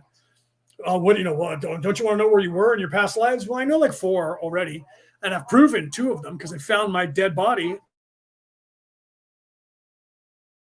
I'm not literally like, well, yes, 2 literally in the ground in a grave. But I was like, there's a person that's named this who died on this day at this place, and they should be in this cemetery unless they move the cemetery. And they've gone there, and that was me. That was me 150 years ago. I was that person. And I couldn't have made that up. And some people are like, well, you could have looked that up and just picked somebody. Oh, okay, yeah, and I could also be Jesus Christ or Abraham Lincoln as well. I could be the pharaohs as well. It's just as plausible. I could be purple. It's just as plausible as what they just said. Okay, let's continue with what Ra's talking about with the negative influence of the Orion Crusaders and how they were trying to use this information in a negative way, and also the Orion Confederation, which is the Orion people from Orion that are part of the coalition of light and Council of Light from Orion that are still currently here. I know this because I'm a part of that. So is Peter, that is in the audience, and we actually came here with that council, which really freaks people out when we talk about Ra, and they're like, "Oh, so you think you're Ra?" No, we're separate from the Ra beings. That's an entirely different species who stayed together and has chosen to. But they came here. We came here from the same place they came here from, but with a different coalition. But part of the main body of coalitions that came here from Orion. that scares people, because we haven't been talking about that until Peter Coyle kept telling me it was time to roll that out to the world. And I held back for over 2 years, not wanting to talk about that. And finally, they bugged me enough in the universe that I went, it is really that time. Okay, here we go. Hail Mary. And we started punting. And of course, we're getting blowback and people think we're crazy, but then it's no different than what people already thought about us. So I was scared for no reason, because everybody thought I was crazy 10 years ago, and when I was 12, and when I was 10 years old, and when I was 15 years old, and that hasn't changed. So my angst, Peter kept telling me, Peter Coyle right in the audience right here, kept telling me to not worry about that. And just, it's time. He kept trying to push me. You need to get out there more. You need to do this. Get on TikTok, get over here. He's been pushing me since I was talking to him the last 5 years. He's been pushing me, and I've been holding back the reins and not pushing forward. And now I'm pushing forward, and he's laughing because I wasn't doing that before. And I remember I just talked to Jacqueline the other day, and when we were, I think she may have said it when we were live. I don't remember if she did, but she said when her and I first started talking about 5 or 6 years ago, and I was coming out and saying the things I'm saying now, she was like, "Oh my God, we can talk about that." And she was like, "We're allowed to do that?" She just told me that. I didn't realize she thought that. But it was the truth. Most of us were told and had been hiding what we knew our entire lives and couldn't say anything. And so when I started openly talking about it, she was like, we can say that stuff out loud now on the air. Oh my God. So now she's gone crazy, just like I have. And she's out there just telling you what's going on in the universe. And whether you get it or not is esoteric. If you're ready for it, you get it. If you're not, you think we're crazy. All right, let's continue. This is not the total reason. Approximately 200 of your years in the past, as you measure time, there began to be a significant amount of entities who by seniority were incarnating for learn/teaching purposes rather than for the lesser of the learn/teachings of those less aware of the process. And this has been happening exponentially since then. So he's talking 40 years ago, he's telling about 200 years, about 250 years prior to that, and the amount of people that were coming through to do what I'm doing now.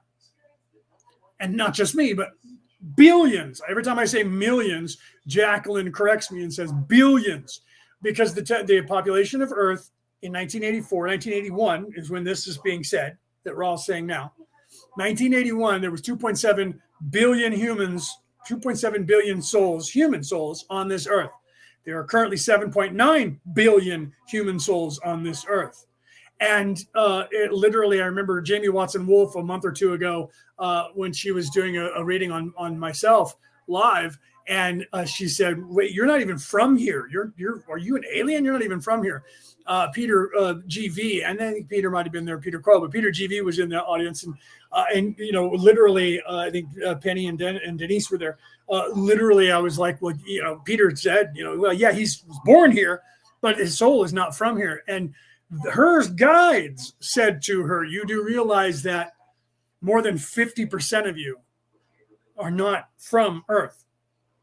So, and then later we talked about that, and she was like, "Oh, wow, I was thinking that they were saying just the people in the audience." And then she's like, "Now I see the truth of that."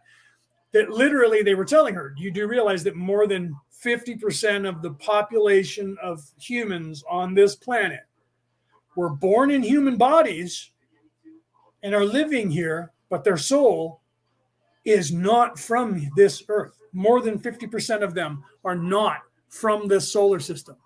So you guys out there listening to me, 60% or higher of you out there on the Earth, you were born legally, just like I was, in this form, in this body, on this Earth. You're from here, in this physical plane. Your immortal soul did not get its origin on this Earth. Okay? More than 50%. Some of the people lived in this first, second dimension in the solar system, and then migrated to Earth to be in the third dimension. But it's less than half of the current souls occupying this planet. That's actually a number that's more normal than anyone would imagine in third dimensional worlds everywhere. Because when a planet, there's not as many planets that sustain first, second, and third dimensional life. First and second, yes, that happens in most planets that have a dimension. because you have plants, you have birds, you have animals, you have something that is there for you to see in the environment. Third dimensional beings, even though there's like 25, or 50% of the universe, it is not the rest of the universe. Fourth, fifth, and sixth and up becomes more populated because that's the upper portion where most people are getting back to the one. It doesn't become less, it becomes more. Okay, it becomes higher density, and it becomes, and then there's a split at the mid heaven level, halfway through the sixth, that actually does shift, and it becomes less and less as you go up. So the population is mostly down here, and then they ascend. Once you get to the sixth, that population decreases only because it takes people longer to get up to the sixth, and then go from there, because halfway through the sixth, evil can't go. So a lot of evil people stay there for a long time before they realize that they need to repent and change their ways so they can continue on the upward battle. So that's really where the giant population is in the fifth and sixth density, and halfway through the sixth density, and then it thins out as it goes up from there, just like it is down on the bottom. So I know that's all crazy, and some of you probably think I'm nuts now for saying that, but however, the way it works is first and second, all the people that go into a third have to go to the nearest planet that sustains third dimensional life. So they're not as widely available. So some people are coming from a long distance. So you have a lot of people that show up on a third dimensional planet from elsewhere that didn't do their first and second dimension on that particular planet. But that has happened here because we have trees, we have plants, we have flowers, we have insects, we have animals, we have water, rocks, all this matter around us. That's all alive. That all becomes eventually a third dimensional being who is self-aware and then ascends from there. That's just how it works, guys. All right, let's continue. This was our signal to enable communication to take place.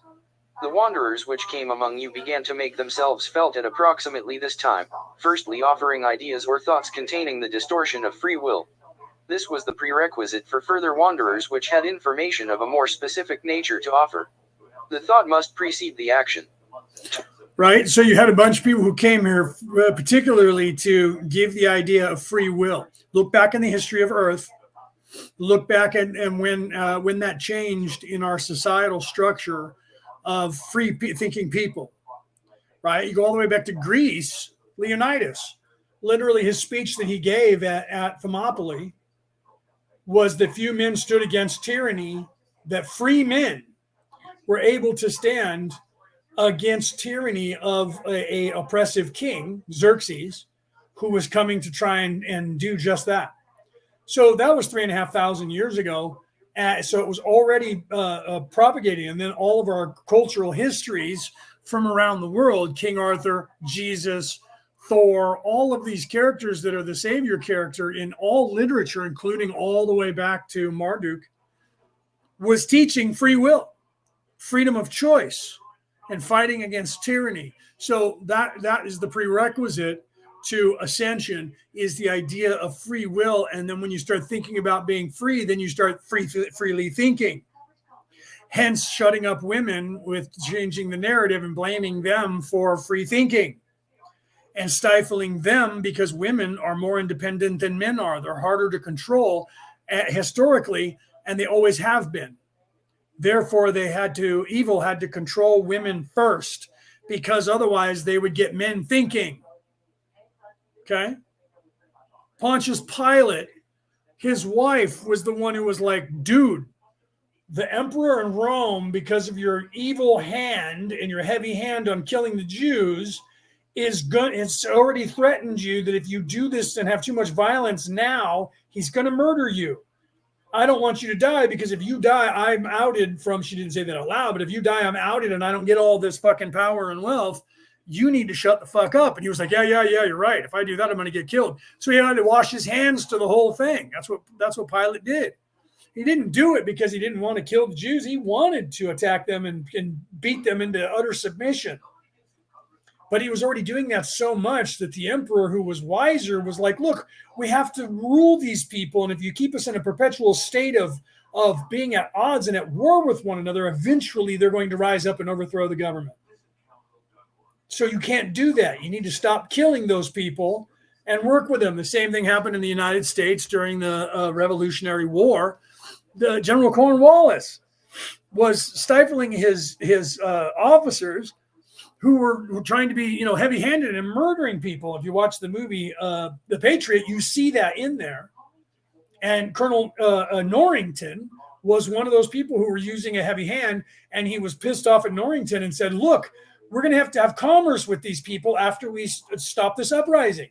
So we can't go around just murdering people because that's going to create generations of hatred towards the English, until he needed that. And then he made a deal with Norrington to actually go further and do the evil shit. And then that way, if it didn't play out, he would be the one that would take the blame. They do that all the time. They're called the Expendables. Many comedy movies titled that show you that, where these guys were turned against those very people who were hiring them to be expendable because they decided they weren't expendable. Okay. And agreed, Karen, 100%. Karen said, I'm going to put this up on the screen, Karen. I hope you're okay with that. Karen literally says, I believe, let me put my glasses on so I can quote you for those of you listening on the MP3 file. I believe it's all one journey. Yes, it is. Good and evil is all one journey. They all serve each other. And that was my point of what I was getting to when I said, earlier was before you got on, about if they would have created Jesus to control the world, it backfired, because everything that evil people do, including COVID, backfired and turned more people into freer thinking people. So Karen says, I believe that it's all one journey, no death, just a continuation of our journey. And what comes next depends on how you navigated what was once before and how many memories you regain and retain. Absolutely, because that is the truth of it. That's why they try to take history away from us. Because if we, if we have to have history, the old saying is that we need to read history so that we don't repeat itself, because history always repeats itself. The truth is everything has a cyclical nature, and it is going to repeat itself. So if you don't read history, the same thing that happened 100 years ago or 500 years ago is going to happen again in the modern day. So the same thing will happen. And here's the thing. Everyone's like, oh, the evil's going to take over and we're all going to go. No. Evil has always tried to take over. And this is Karen's point. Evil has always tried to take over. But what has happened? They've taken over for a while. Then the people have risen up, destroyed evil, and evil was subdued for a long period until they gained control again. And guess what? Then they're on the uptick. They try to take over. They take over as much as they can, and they do damage to people until everybody rises up against them once again. It's cyclical nature. And so literally, let me read this to you again and think about what I just said. Karen says, I believe it's all one journey, because it is. It's all connected. The yin and the yang is just a beautiful dance. And when you rise above the third dimension to the fourth, and especially in the fifth, and you're looking back down, you see that the yin and the yang, that is literally just the kundalini and the kunda buffer. It is literally just the woven fabric of the masculine and feminine, and it's perfect, and it has to be in harmony. One has to be the opposite of the other for it to all work. So no death, just a continuation of your journey. I have a meme that I put out that literally says that, or a reel. One of the images that it shows on there says, energy never dies. It just transforms into something else or another life. And that's what, that's another, allegory about what Karen is saying. So the journey it continues of your journey, and what comes next depends on how you navigated what was once before, and right, or before you, and how many memories you regained and retained. Okay, so what you have learned from what you have learned as the experiencer, and what you've experienced, and what you got from that experience.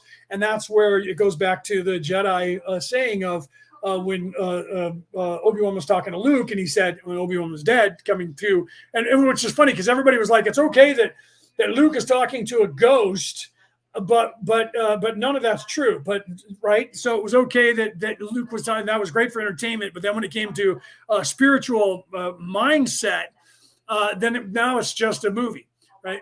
Obi-Wan says to Luke, you'll have to realize that all the truths we cling to depend greatly on a certain point of view, and that is ours, because of what it is that we learn. Okay. So yeah, Penny said you were here before, you were there before, we were all here before many times. The average time for the soul, just so you know, when you become self-aware, then you start in the 3D, wherever it is, whatever planet on here you happen to be human, You could be a whale or a dolphin or a couple other things too, by the way, but no one acknowledges that. There's a few life forms that are self-aware on this planet that are going through what we're going through in a different way. So let's just focus on humans. You become a human and you're self-aware. I think, therefore I am, which is a 4,500-year-old philosophical thought. I think, therefore I am. And that meant I exist, not just my brain works. I exist and am conscious. Therefore I am. That's one of those things where the word think 4,000 years ago meant to be self-aware and conscious. And not just my physical brain, this matter or tissue inside my head is moving. Okay. But yes, so you become self-aware. Then it takes 7 to 10 lifetimes. And a lot of people don't even want to believe in reincarnation. That's one thing that they're trying to teach you, that you only live once. So therefore, nothing means anything, and just shut up, sit down and wait for your savior to get here. It'll get here eventually. Probably not in this lifetime. So just chill and do what I tell you to do. That's the corruption that they're trying to take from you and to keep you into the mindset. 7 to 10 lifetimes is the average supposed to take for a human to navigate and learn all of these things, which is, getting back to what Karen was saying, that what you're supposed to take what happened before in the lifetimes that you were, what's happening now, and learn from all of those things, so that in each lifetime you learn something new until you learn the total amount. It's like us going from kindergarten, what we call it here at preschool here in America, and then going through 1 through 12 grades. There's that 1 through 12 number again, and then going to college and learning things. So you graduate from the one school of thought of the child into adulthood, and then you're still learning. That's first, second, and third dimension. Going into the 5th, 6th, 7th, and 8th dimension is going to college, and then above that. So you're an adult going now learning adult things if you're in the 4th and 5th dimension. So it takes 7 to 10 lifetimes for you to become an adult. And some people do it very quickly. So that's why it's 7 to 10 is the average. But the truth is the average is probably 6.5. Again, there's that 6.5 halfway through the 6th dimension thing. And then you literally don't have to do this anymore. You move on, unless you're in service to others or in service to the all. And then you might come back and do what I'm doing, and many billions of people on this earth, to get extra credit, because that's part of the learning curve up there, is that self-sacrifice. So it's set into the ecosystem of 3rd, 4th, and 5th dimension, that 4th and 5th dimensional density beings come back to 3rd density to do what I'm doing here, to help along the people that are here, because the creator of the universe realized that they were a lazy fuck. Okay, we're fucking lazy, and what we've created is a bunch of lazy souls that are sitting around going, yeah, man, I'm God, dude, it's cool, we'll get there eventually. So I'm not in any hurry because I know I'm God, right? So all that had to change. So we had to create the boogeyman and have the boogeyman chase you around. And then that set things in motion to say, hey, then we can also keep them moving along faster by having some people sacrifice to come back to learn what it is to be that teacher to the teach learn. And then that also teaches them at a smaller level to then strive to become that teacher eventually. And that's the same thing with the prerequisite that Ra is talking about the idea of free will being introduced by higher dimensional beings coming down here to help, which propagates the narrative in the minds to free up people's minds and the possibility of expansion. And that plants the seed of teaching. And then you start to learn, you start to teach, and you start to teach, you start to learn. And then eventually when you get out of here, you realize that coming back here is just natural to help people, not because if you don't do it, evil's going to take over. But that's what you think in the beginning when you first wake up, is that, oh, no, we have to fight against evil. It's a war.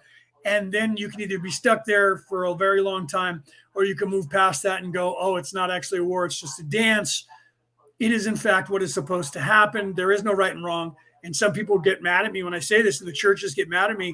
I'll probably be excommunicated from the Catholic Church and the Christian Church once my book goes published. But I don't care, because I'm not living by their leave, nor do I need their acceptance to teach what I'm teaching.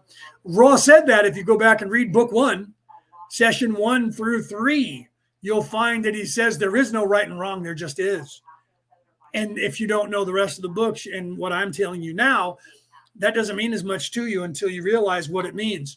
What it means is that everything that you think is either good versus evil is only the beginning stage of the realization of that dance, because you're oblivious to it until you're not. And then you think you have to fight against evil to stop them, because they're trying to take over the world and they're winning and we have to defeat them.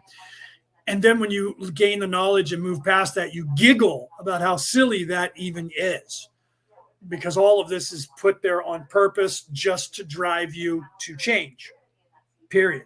All right, let's continue with Rob. 26.14 questioner, could you please make the instrument cough? Ra, cough. 26.15 questioner, wondering if the one, Abraham Lincoln, could have possibly been a wanderer? Ra, I am Ra. This is incorrect. This entity was a normal, shall we say, Earth being which chose to leave the vehicle and allow an entity to use it on a permanent basis. This is relatively rare compared to the phenomenon of wanderers. We'll continue with that, but I wanted to say, Anna, maybe you should be, no one has pushed you yet, maybe you should see if you can come on live tomorrow with us. It'll be early in the morning for you. You're in Australia, so it'll be, Rick, what did we say, 6 or 7 in the morning? It's noon my time. That's GMT -7. So you're like 15 or 16, maybe 17 hours ahead of me right now. But we're going to be on Jacqueline Taylor's show tomorrow talking about all of this stuff and what it entails and what it takes, what with the price we pay, all of these things. Maybe you might want to be on there to talk tomorrow so that you can get some of this stuff out. And Mel, maybe didn't you say you might be able to too as well? A couple of you guys should come onto Jacqueline's show with me and Peter GV and talk about this stuff tomorrow. It's going to be cool. Bo, welcome, brother. Another voice from Australia has woken up, right? All right, let's continue. So the wanderers, right? You would do better considering the incarnations of wanderers such as the one known as Thomas, the one known as Benjamin. 26.16 questioner, I am assuming you mean Thomas Edison and Benjamin Franklin. Ra, this is incorrect. We were intending to convey the sound vibration complex, Thomas Jefferson. The other, correct. 26.17 questioner. I almost paused that because I was like, I don't remember if he says who he's talking about.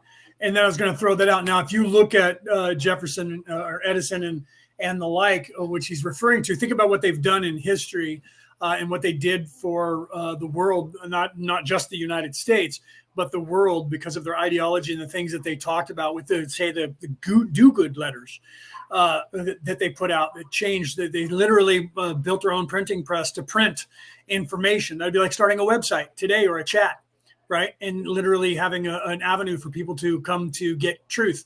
And that's what they did. But the genre, the technology they had back then was a printing press, printing periodicals and newspapers. That would literally be like creating a Facebook or a Twitter today, having a platform to be able to get information out. No different. It'd be exactly the same thing, or an app for your phone that they couldn't control.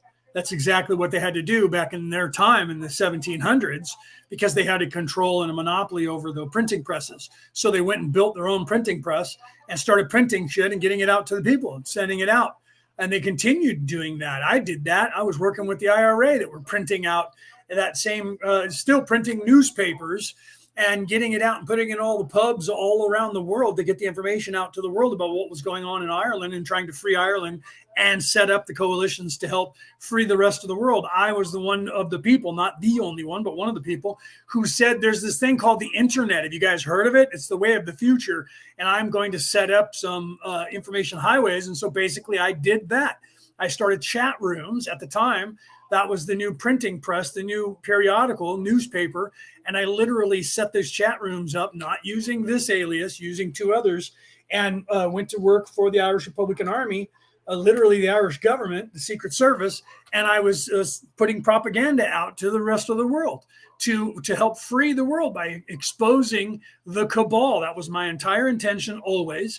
Ireland happened to be what I helped use because I'm part Irish. I'm 90% Irish, and my bloodline is royalty in Ireland. So I literally used those ties to get into coalitions by helping those people and the people in this country, and then went from there to a global industry that we all took all of that, the inroads that we got and found and made by doing that back in the early 90s, when the internet hit, all the way up until now. And then we turned those into these large coalitions that were behind the scenes into and moved them into the modern era. So it wasn't just me. I'm not saying I was like the father of all that. So don't quote me and say, no, he says he created the internet or he created the resistance. No, it's been on this planet forever. It's always been underground fighting.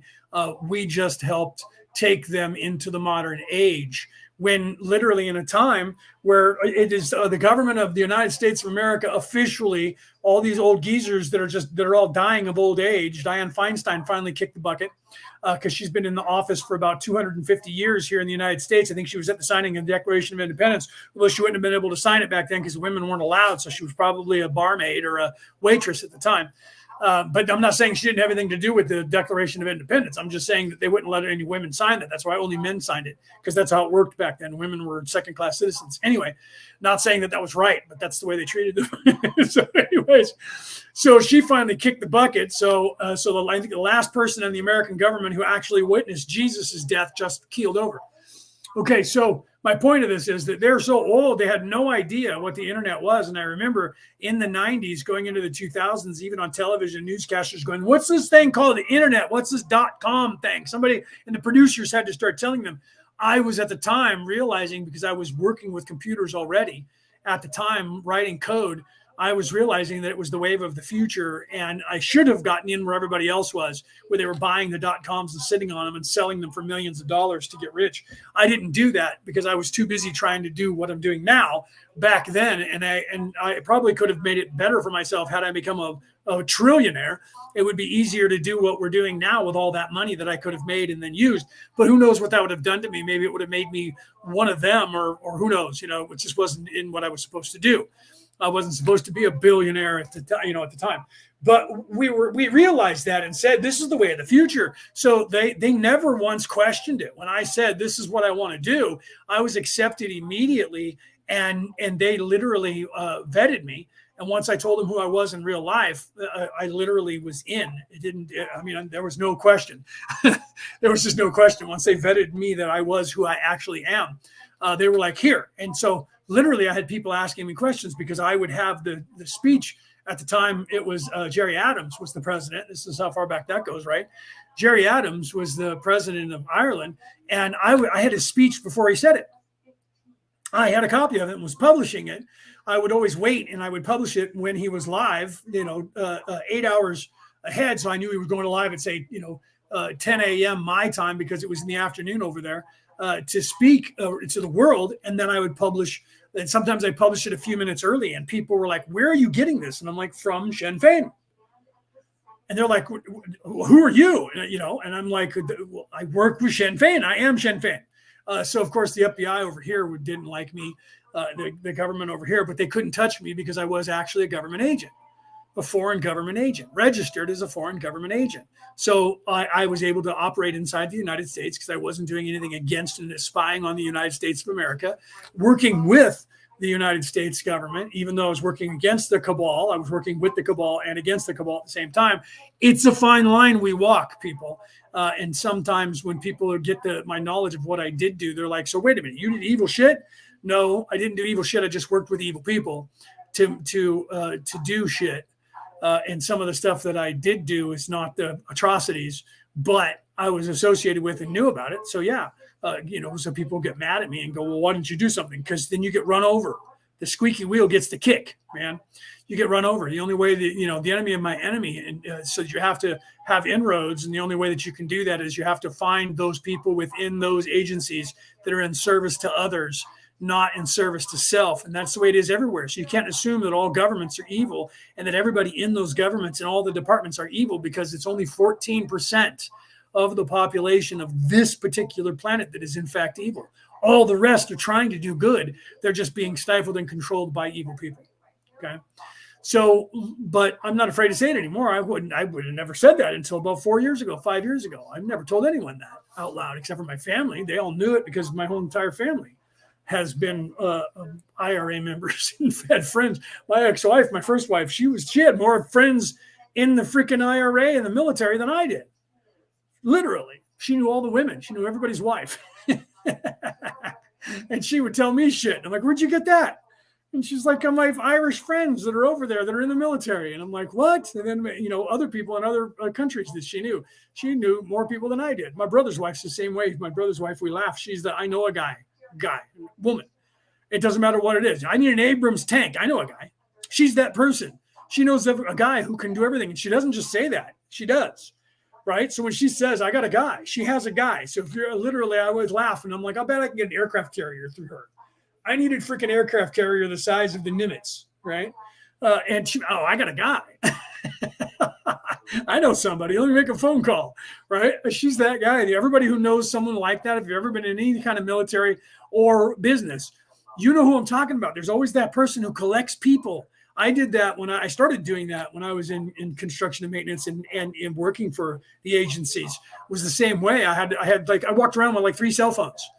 And people used to laugh, why do you have all these different cell phones? I'm like, I have a personal phone, I have a company phone, and then I have a business phone or a company phone. And so literally I had, I'd be sitting down as one of those guys that had like 3 phones, like people have 4 and 5 remotes. I had 3 or 4 cell phones, not a joke, because the different cell phone was for a different purpose in life. One was the job I did during the day. One was my personal phone with my family and friends and my wife and stuff. And then one was agency phones. Right, that I had. And there was a couple of those. So that's what's funny about that. And so depending on which phone rang, I would be the person I would be when I answered the phone. Not a joke. So my family laughed about it because I walked around with 3 cell phones. Right. So there are some things like on Facebook on my 40th birthday, there's a lot of, if you read the pictures of my birthday and read the captions of my birthday, I made fun of myself because it was all IRA themed because everybody that was there. So that's hilarious. So literally, I make comments about that jokingly about some shit. Like I'm looking in one of the bags and I'm like, wait a minute, this thing's ticking. Is this a bomb? I mean, things like that, right? So that's kind of funny. Okay, let's continue here. Thank you. Can you tell me where the entity that used Lincoln Abraham's body, what density he came from and where? Raw. Right? I did that once in my 40th birthday when my brother was on his cell phone. There's a picture of him standing there on his cell phone. And I was laughing, and when I wrote it, and I said the caption was something like, I don't give a shit what you do, kill all the people, grab the money, don't forget the whiskey, and stuff like that, right? So yeah, that's why I laugh when they do that in movies where somebody's talking and they make some comment and somebody walks up to them. I've had that happen to where I was talking to somebody in a foreign country that was doing something.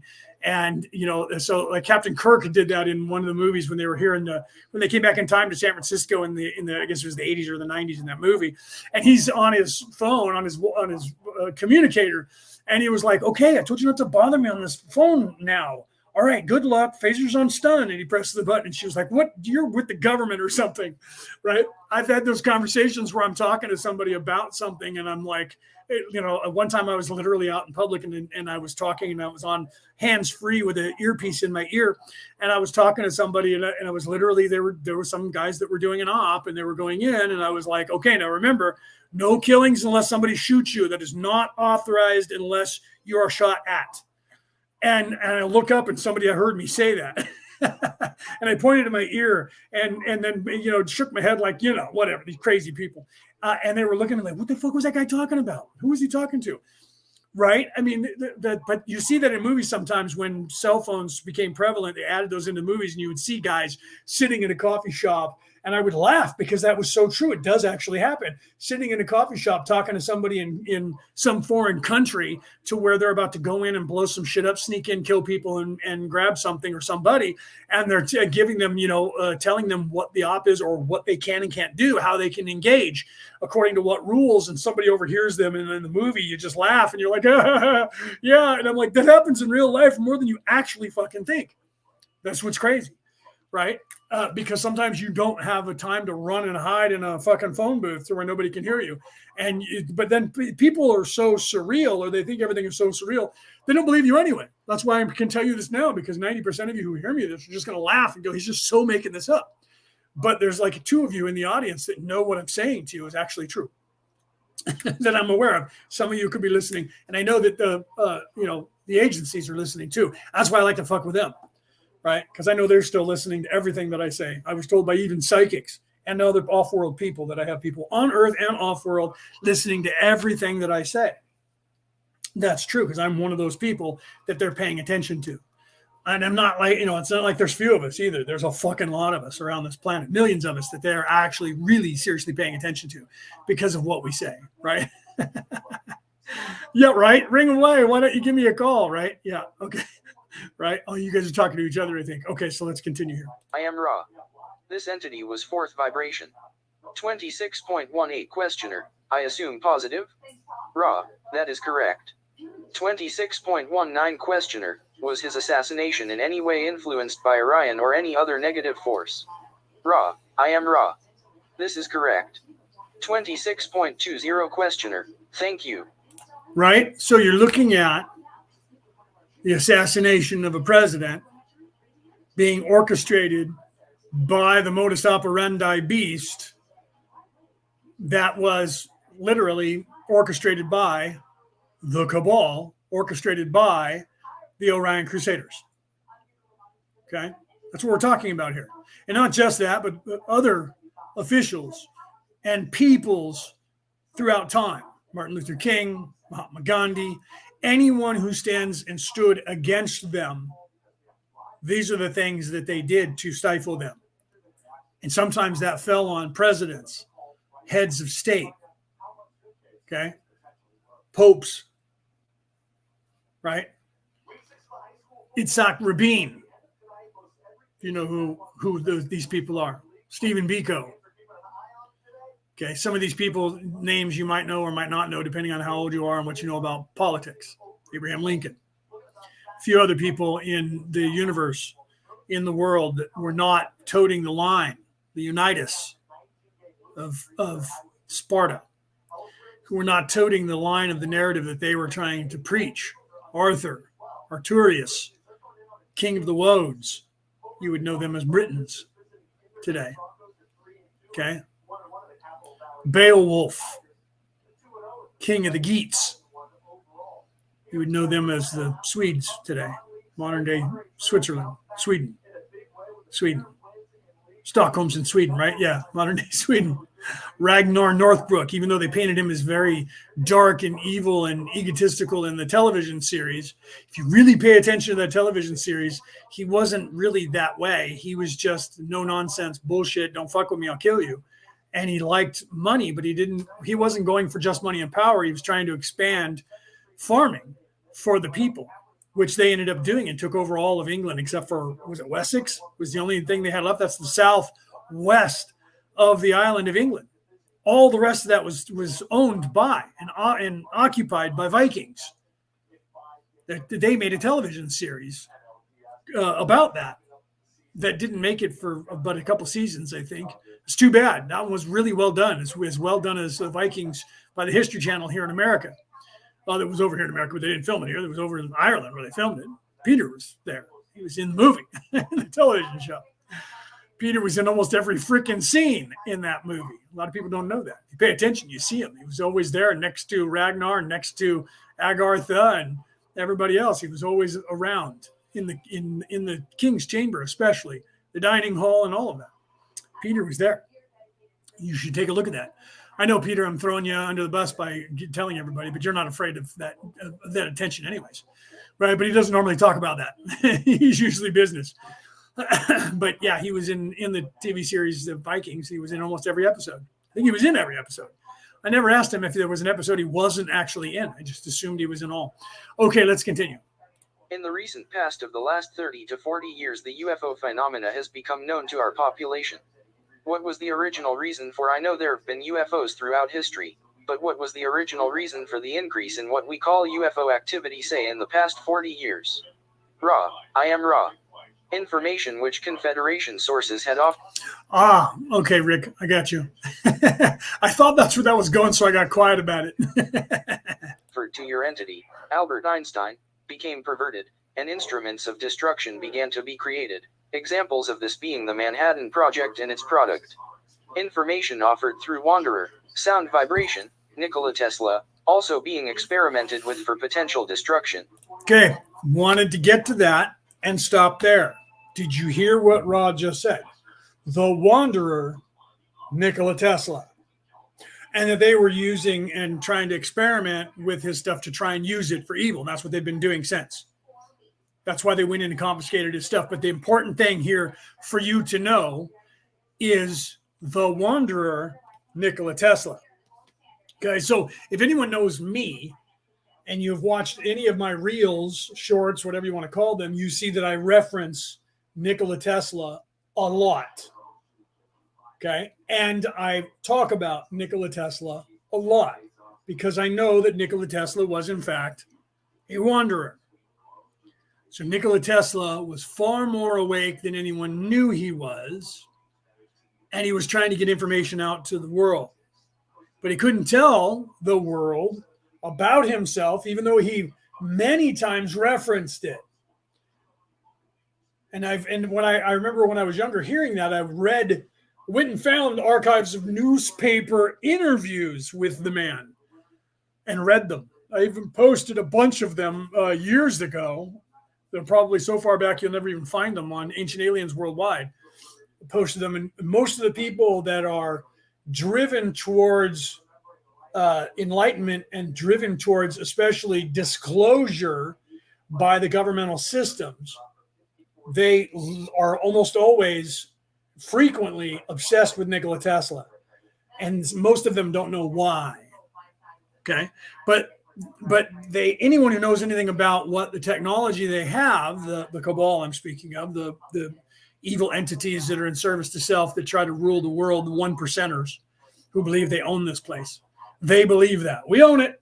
That's why they're trying to kill Native Americans off from the North American continent, and they don't want anyone to know that the Vikings were here after them and claim the land because they can't claim it for Spain and the cabal from Europe.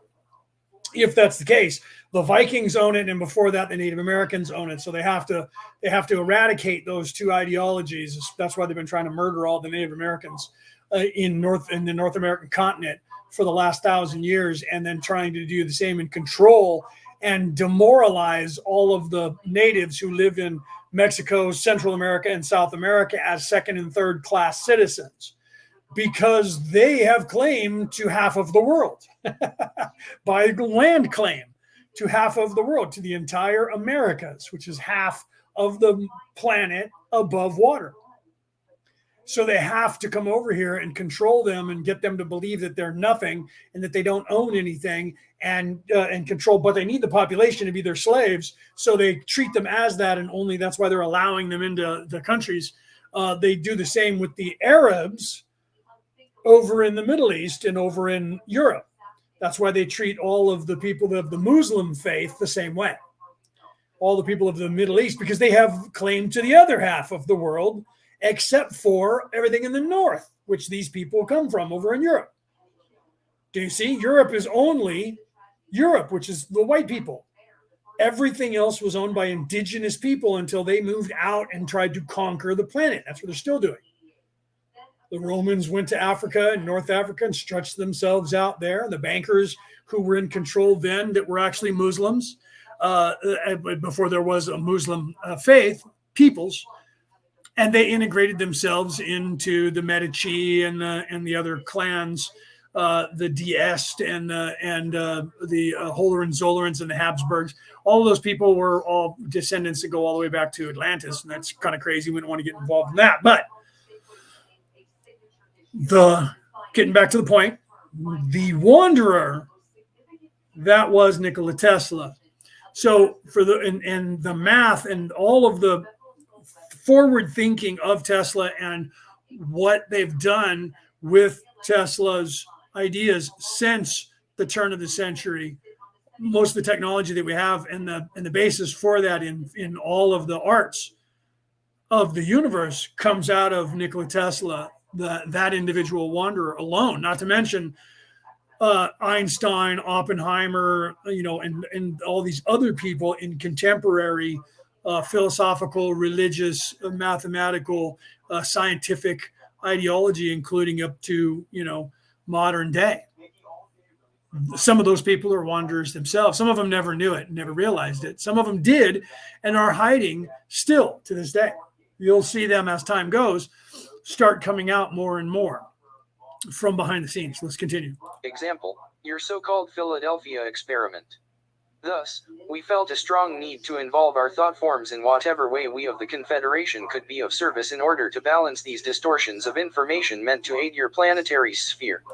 Yeah, I didn't see that. Denise said I just watched a series on Netflix called Medici, and it was great. That was about the banking system of the Medici.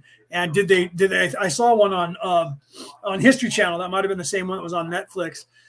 Did they tell about like how they interbred, what they did? The entire banking system that we have currently was based, and they took their information from the Knights Templars and integrated it into their banking system. The Knights Templars was a similar version. They just created the check and the credit card. The Knights Templars did, and then the Medici took all of that information and utilized that. Literally, the U.S. currency is based on the Fed, and the Fed is based on owned by still the Medici, and they are the European banking system as well to this day. And all of that maritime law and all of that came out of the Medici ruling out of Venice. And the reason it's maritime law is because Venice is underwater. And so literally everything is maritime law because of the Medici. That was a great series if it's the one that I'm thinking of. And even if it's not, they're telling the same story. If they're telling the true history of the Medici and everything that they did and all the infighting and all that, you can go to the History Channel and they have documentaries on that as well. You guys need to learn history, man. You learn history and you see that's just like right now it's becoming popular. I'm glad you brought that up, Denise. It's becoming popular where people on TikTok, women are asking their husbands, how often do you think about the Roman Empire and why? And that's been all over the news in the last few days here in the United States. And I think about the Roman Empire all the time. You guys have to realize that the governmental system that is the United States governmental system is literally based on Plato's Republic, which was based on the Roman Empire and what the Roman Empire should have been. So Plato wrote a book called The Republic, which was, this would be the utopian republic if the Roman Empire had done it right. This is how we should have done it. The founding fathers of the United States of America had that book and based this governmental system on that. And a lot of the governmental systems around the world today are based on that in some way, directly. Okay, so it's not a coincidence that the West, what we call the West in the world, is very Romanesque, because it is. Most of your governments, the Australian government, the Canadian government, even the British monarchy, when it changed from just being a kingship, was based and is based on the Roman Empire. So literally, the Roman Empire was based on the Greek Empire before it, and those were based on the Eastern empires of Mesopotamia. Okay, so literally all the banking systems go all the way back. They're the same. It's the same people. The Medici were from the 1500s, the 1200s into the double-digit era of the world. They came from the same systems that set up that empires, that built those empires. That's all part of the Anunnaki, which you guys call the Anunnaki, and their building of empires and civilizations and the control thereof. It's the exact narrative that Ra is trying to teach us about the Orion Crusaders coming here. Yeah, The Chosen, love that. I'm on the season 2, episode 1 and 2 right now of The Chosen. That's done by Angel Studios, the same people who put out that movie with Jim Caviezel that was just out in theaters about the slave trade in the world.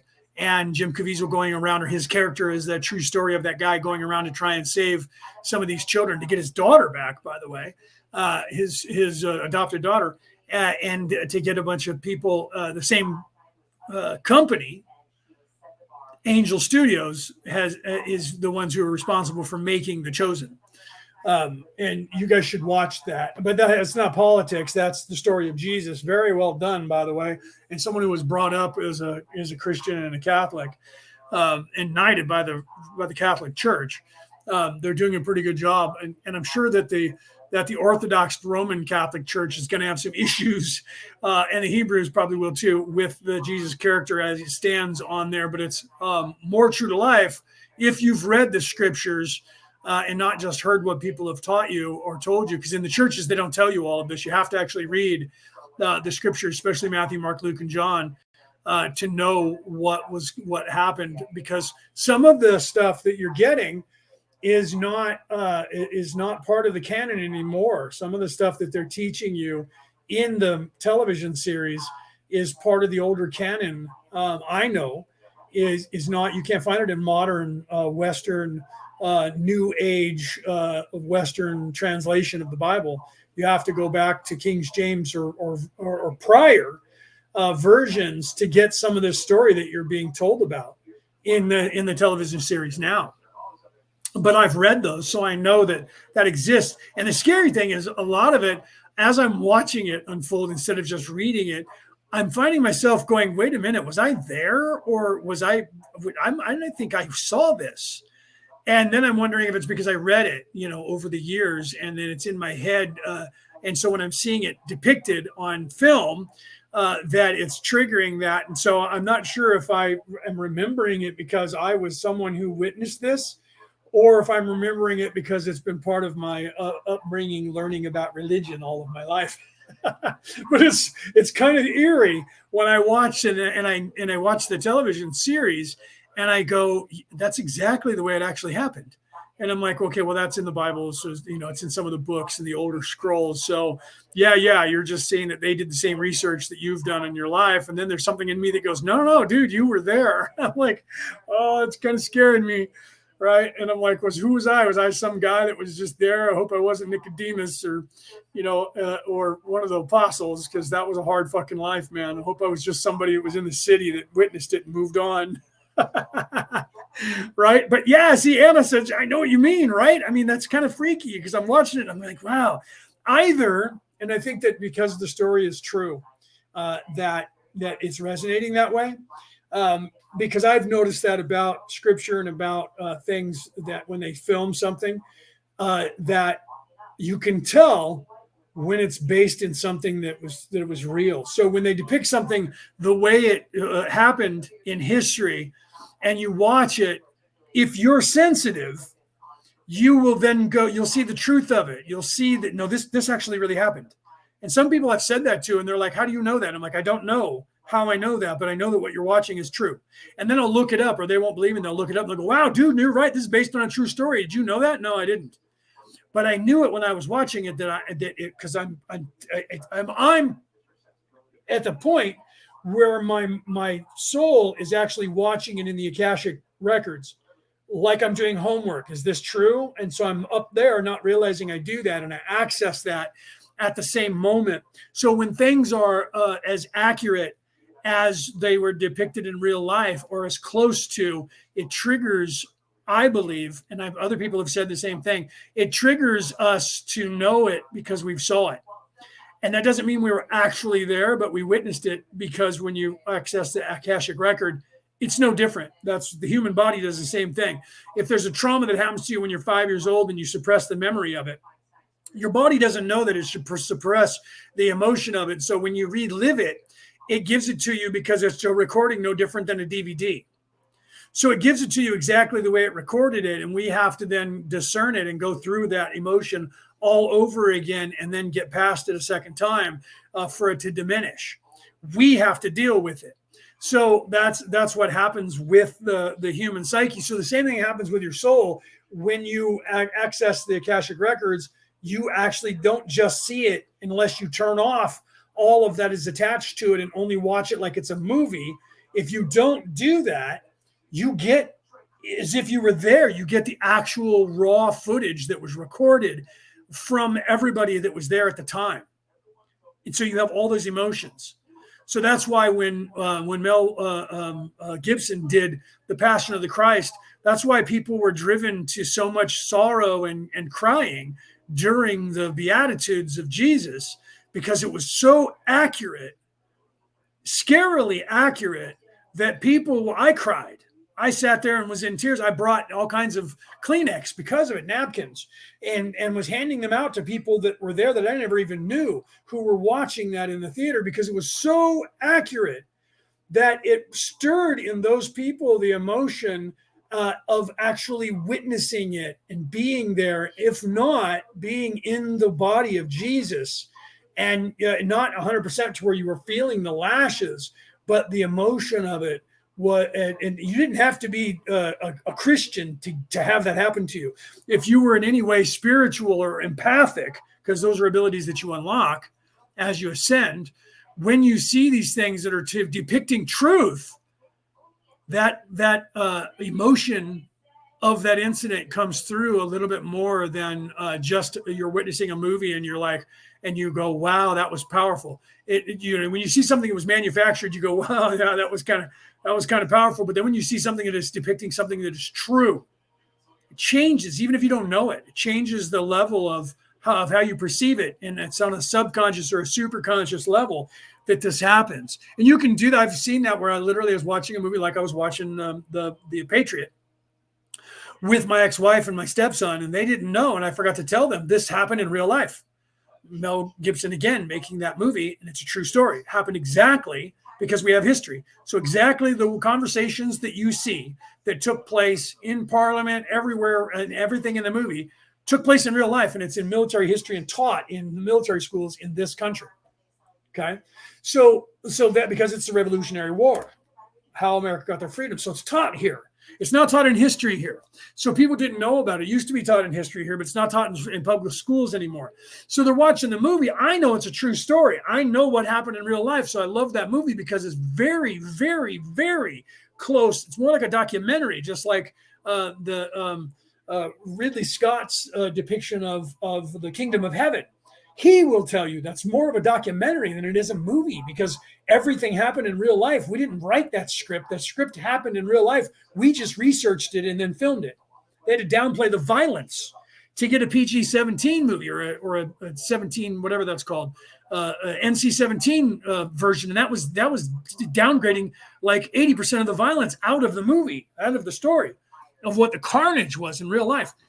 So we're watching that, and literally her father, because we're at her house with her, she lived with her parents at the time, because we were actually divorced at the time, but we were still friends and hanging out. And we're watching the movie, and her dad, who went to Annapolis, was a Navy personnel here in the United States, went to Annapolis, was upstairs, and he just happened to come down to get a drink or something, get a soda, who knows, I don't remember what, get a refreshment. And he was watching television with his wife upstairs.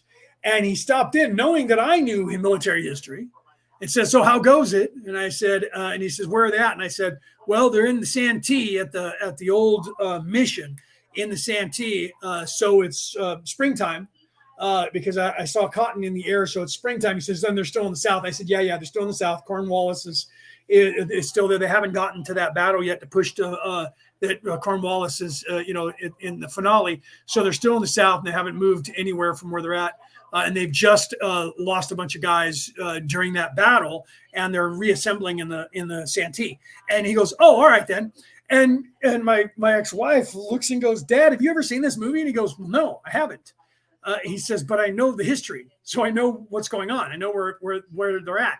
And she goes, "What do you mean the history?" And I looked at the two of them and said, "Did I not tell you this is a true story?"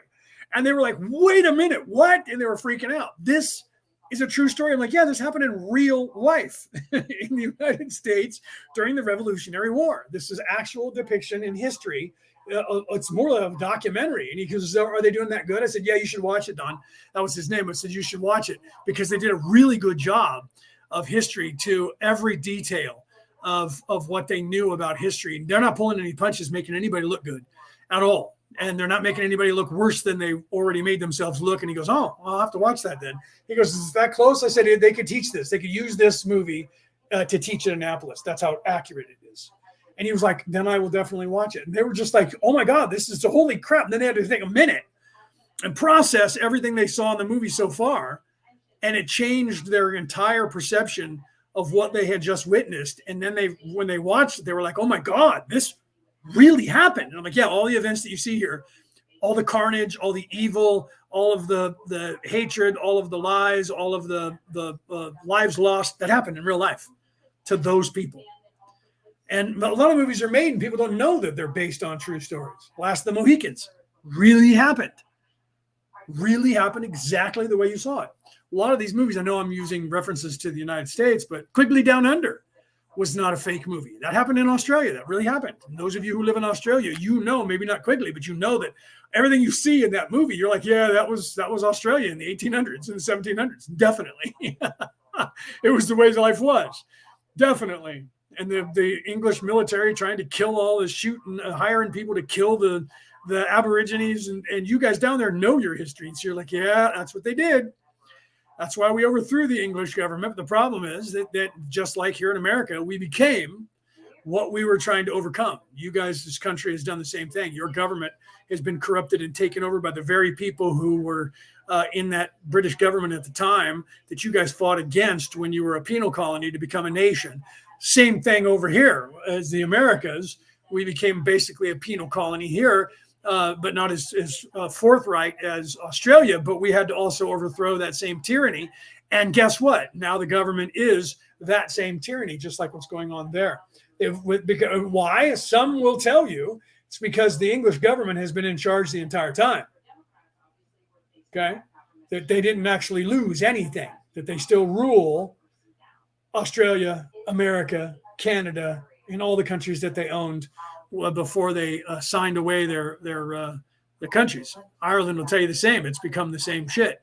Ireland is like, yeah, we fought to get our freedom from the English, and our government is now as corrupt as that government was. And they're exactly the same government now that we're fighting against once again.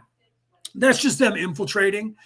They do that. That's their modus operandi. They'll take anything. If you take and kick them out, they come in under the guise of pretending that they're not the foe, and they come in and they take it from the inside out. That's just their modus operandi. That happens always. So you have to get used to that and just fight against it. It's just what happens. All right, let's continue. 26.21 questioner. Then what you did, I am assuming, then, is to create an air of mystery with the UFO phenomena, as we call it, and then by telepathy send many messages that could be either accepted or rejected under the following, of course, the law of one, so that the population would start thinking seriously about the consequences of what they were doing.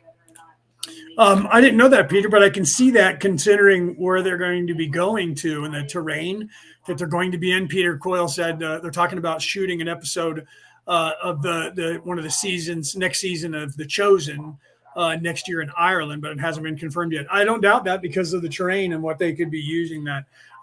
Over here, The Chosen is on one of the networks. I don't remember which one that it is, Rick. It's on one of the networks here, but yeah, Denise said you can get it on Netflix. So if you have access to Netflix over there in Australia or a version of that, just look up Angel Studios. If you look up Angel Studios online, they're the ones who are producing it. They'll tell you where it's available in your country. Otherwise, just Google that. But it's literally the story of Jesus. It starts out before Jesus is already adult, so he's already 30 when he shows back up. But it's him collecting his apostles. They show a different narrative on who Mary Magdalene was. Then the church, the official church doctrine was that she was some whore. But that's not the actual narrative that was being taught in the Bibles. It was something that was a narrative that was later added. So they go back to an older version of the Bible where she was possessed. She wasn't a whore. She was possessed. She was not a harlot. That was what they did. That was a Pope Clement III, I think. One of the popes a few hundred years ago said that she was a whore. There was never in the Bible, but then they changed that stuff to say that she was a hooker.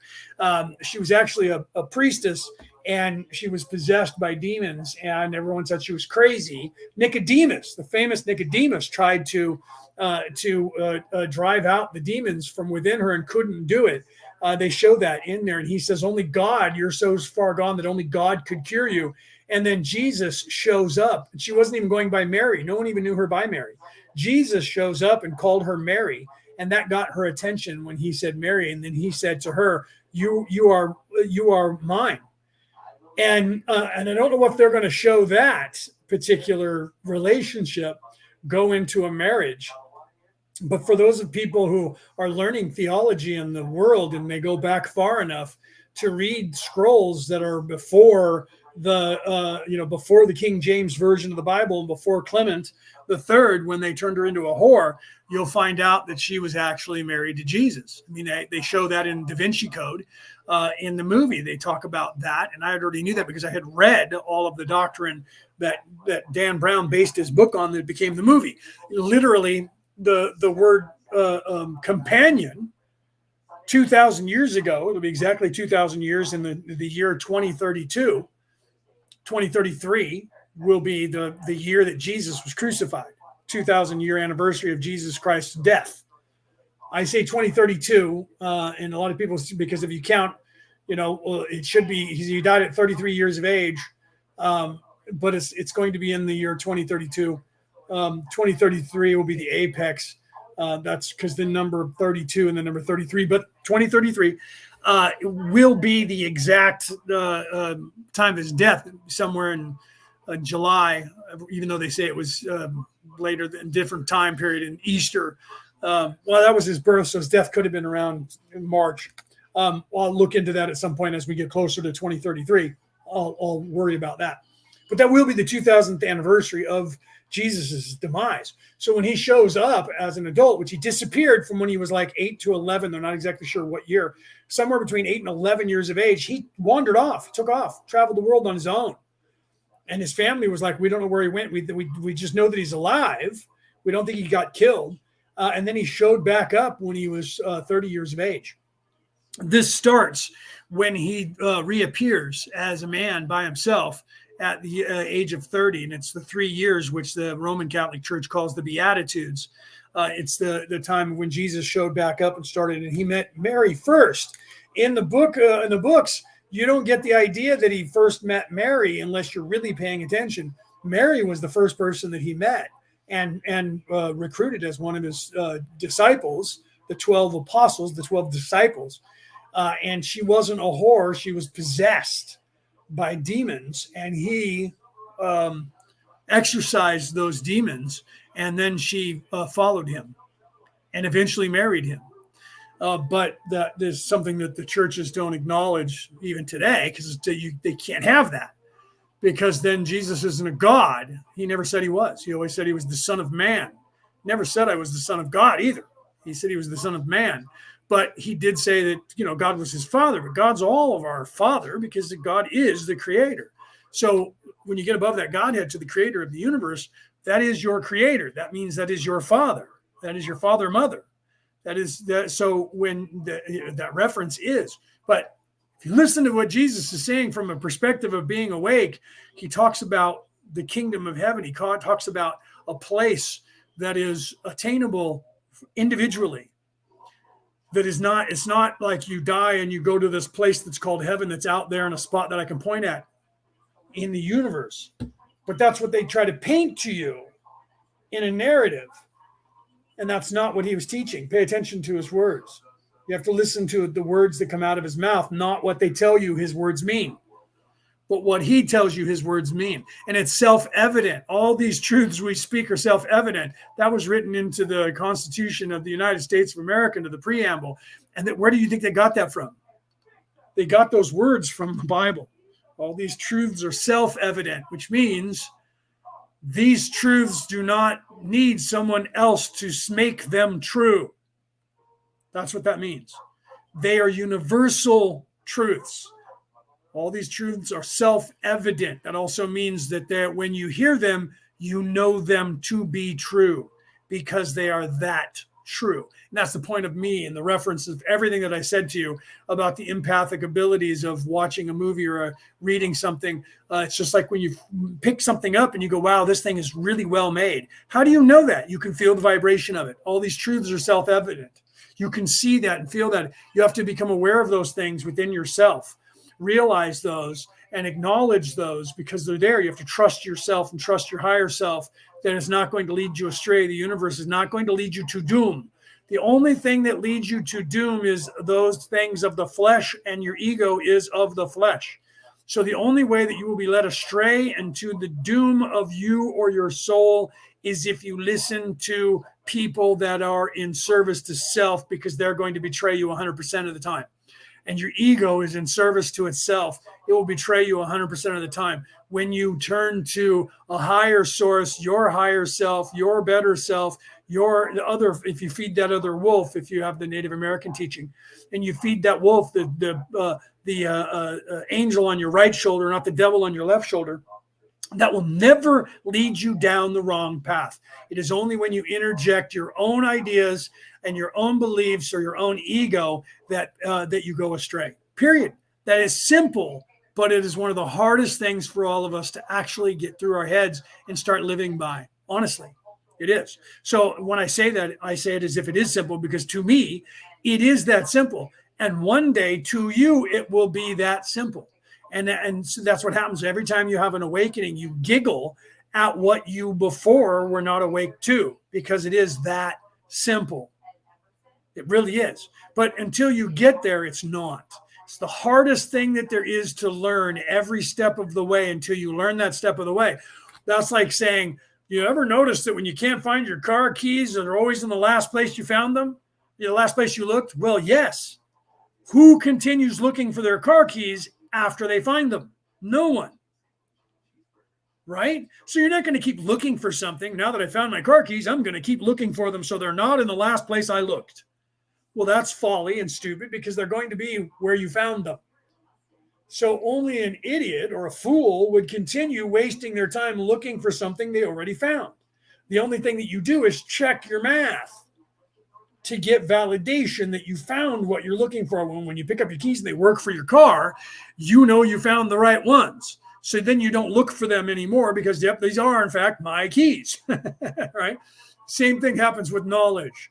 You don't continue looking for it. You remember that it's there and you look at it to make sure that you are still aware of where it was. And that's okay to do. Reflection is how we continue to learn. They don't want you to reflect anymore. They want you to learn something, and then they want you to forget you've learned it, and then go back to not knowing it. That's what they are trying to do to you. So let's continue. Is this correct? Ra, I am Ra. This is partially correct. There are other services we may perform. Firstly, the integration of souls or spirits, if you will, in the event of use of these nuclear devices in your space/time continuum. This the Confederation has already done. 26.22 Questioner, I don't fully understand what you mean by that. Could you expand a little bit? Ra, I am Ra. The use of intelligent energy transforming matter into energy is of such a nature among these weapons that... Okay, I'm going to stop here where they're talking about the nuclear weapons, because I like what Anna said here. Anna said, this and other things are the memories of witnessing that I have of the truth of Jesus. And the reason that comes through the way it comes through is because of that. This is what Anna is referring to here, is what I was talking about. Literally, right? And let me go back to what she said that she furthered there. She was talking about, she said he was doing healings, right? She's talking about seeing this, right? He was doing healings throughout the world, connecting through meditation and connecting to our Father and the divine. This and other things are the memories of witnessing that I have of the truth of Jesus. Well, here is that. This is why they call it the good word. This is why they call it the book of truth, or there's a scroll that's actually called the scroll of truth, and that scroll is about Jesus. By the way, you should read that. It's one of the Dead Sea Scrolls. I've referenced that a lot, but you should read that. And Peter Coyle always talks about Judas. He and I talked about Judas. He just put out that reel that he made about the story of Judas. You should read the scroll of Judas. Okay. Judas wasn't evil. That's why Rob Halford and the band called the band Judas Priest. Everyone thought that they would call it that because Judas was evil. It's not why they called it that at all. They called it that because Judas was the ultimate priest and sacrifice to Jesus. You should read the scroll of Judas that was taken out of the Bible and killed an entire group of people called the Essenes to shut them up from showing that scroll to the world. And it was found in 1948 in the Dead Sea. And now we have it. It's called the Scroll of Judas. You should read it. So literally, this goes back to, and Anna was referring back to what I was saying, my point. as you read these things, if you are on an ascension path, when you read them or you see them being told to you, you realize, I see the truth of this. Wow, there's truth to that. The reason you're seeing that is because you are ascending. It's not because, well, you're indoctrinated by it. This is what they tell you.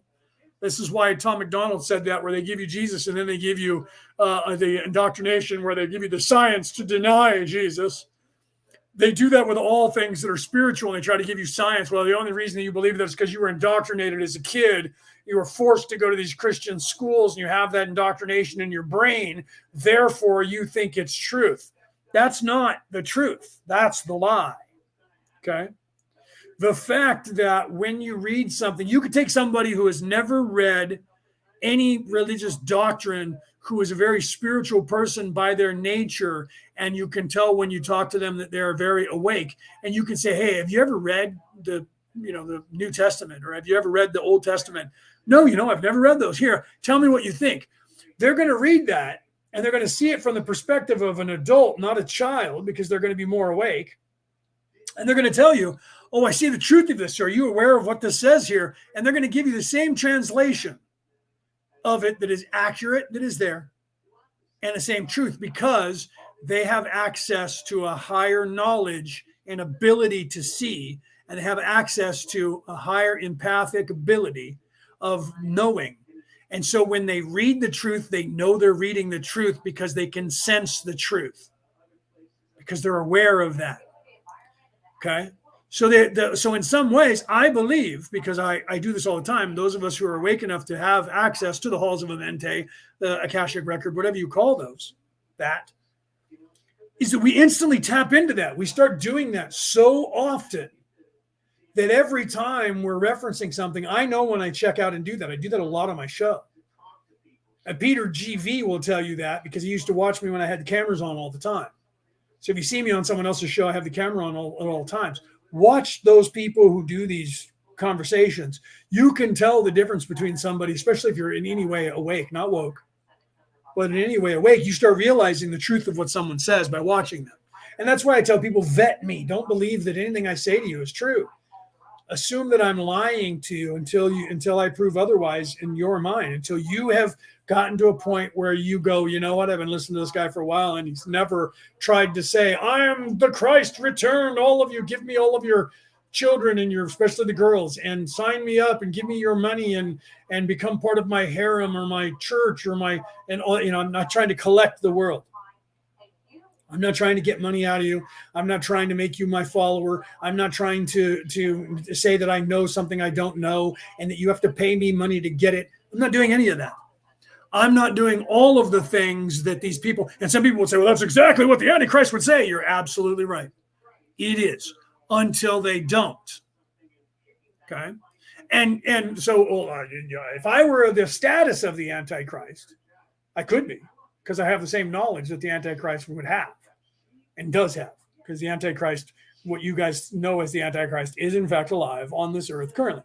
He's around my age, but he's older than me by about 5 to 7 years, at least from what I can gather, right? So that figure is going to arise in our lifetimes. You're going to see that happen, right? And some of you may already know who that figure is. You just don't know who that person is yet. That's going to happen. But it's not going to happen the way they show in these revelations, because the revelation is not, in fact, about the doom of the human race. It's about the doom of ego. It's about the doom of flesh. It's about ascension. It's not about the entire population of the earth dying in a mass destruction, or the secret not knowing of this evil God. I mean, the good God who's going to show up one day and go, you had enough time. It's it. Now is where you from here on, the doors closed. Nobody else gets in. All you motherfuckers are going to wink out of existence. That's not going to happen. It's not the way it works. There is not going to be a time, there's a God is going to come as a thief in the night. That was told, but that's not actually what that means, right? That's like thinking the art of war is literal, fight them where they're not, means to go and sneak around and kill them from behind. That's not what that means. at all. Okay. I don't think I was baptized, Rick. That doesn't matter. It's a great experience to have because of the spirituality of it. But you don't need to be baptized. Only the churches will tell you you have to have water chucked on your head by a human man who's dressed up in $1 million suit, who waves his hand at you and flings shit on you like a monkey. My buddy Paul, God rest his soul, he died this year back in February. He used to say that talking about the Catholic Church, that they were monkeys flinging poo, right? And that was his ideology towards organized religion, was they were monkeys flinging poo. And I say the same thing about the piece of paper that you have to have on the wall. Now, if I want to be a brain surgeon and I want to get paid to be a brain surgeon, you're absolutely right. I want my brain surgeon to have gone to a fucking school that's credible and have a piece of paper that somebody says he knows what he's doing with my fucking brain.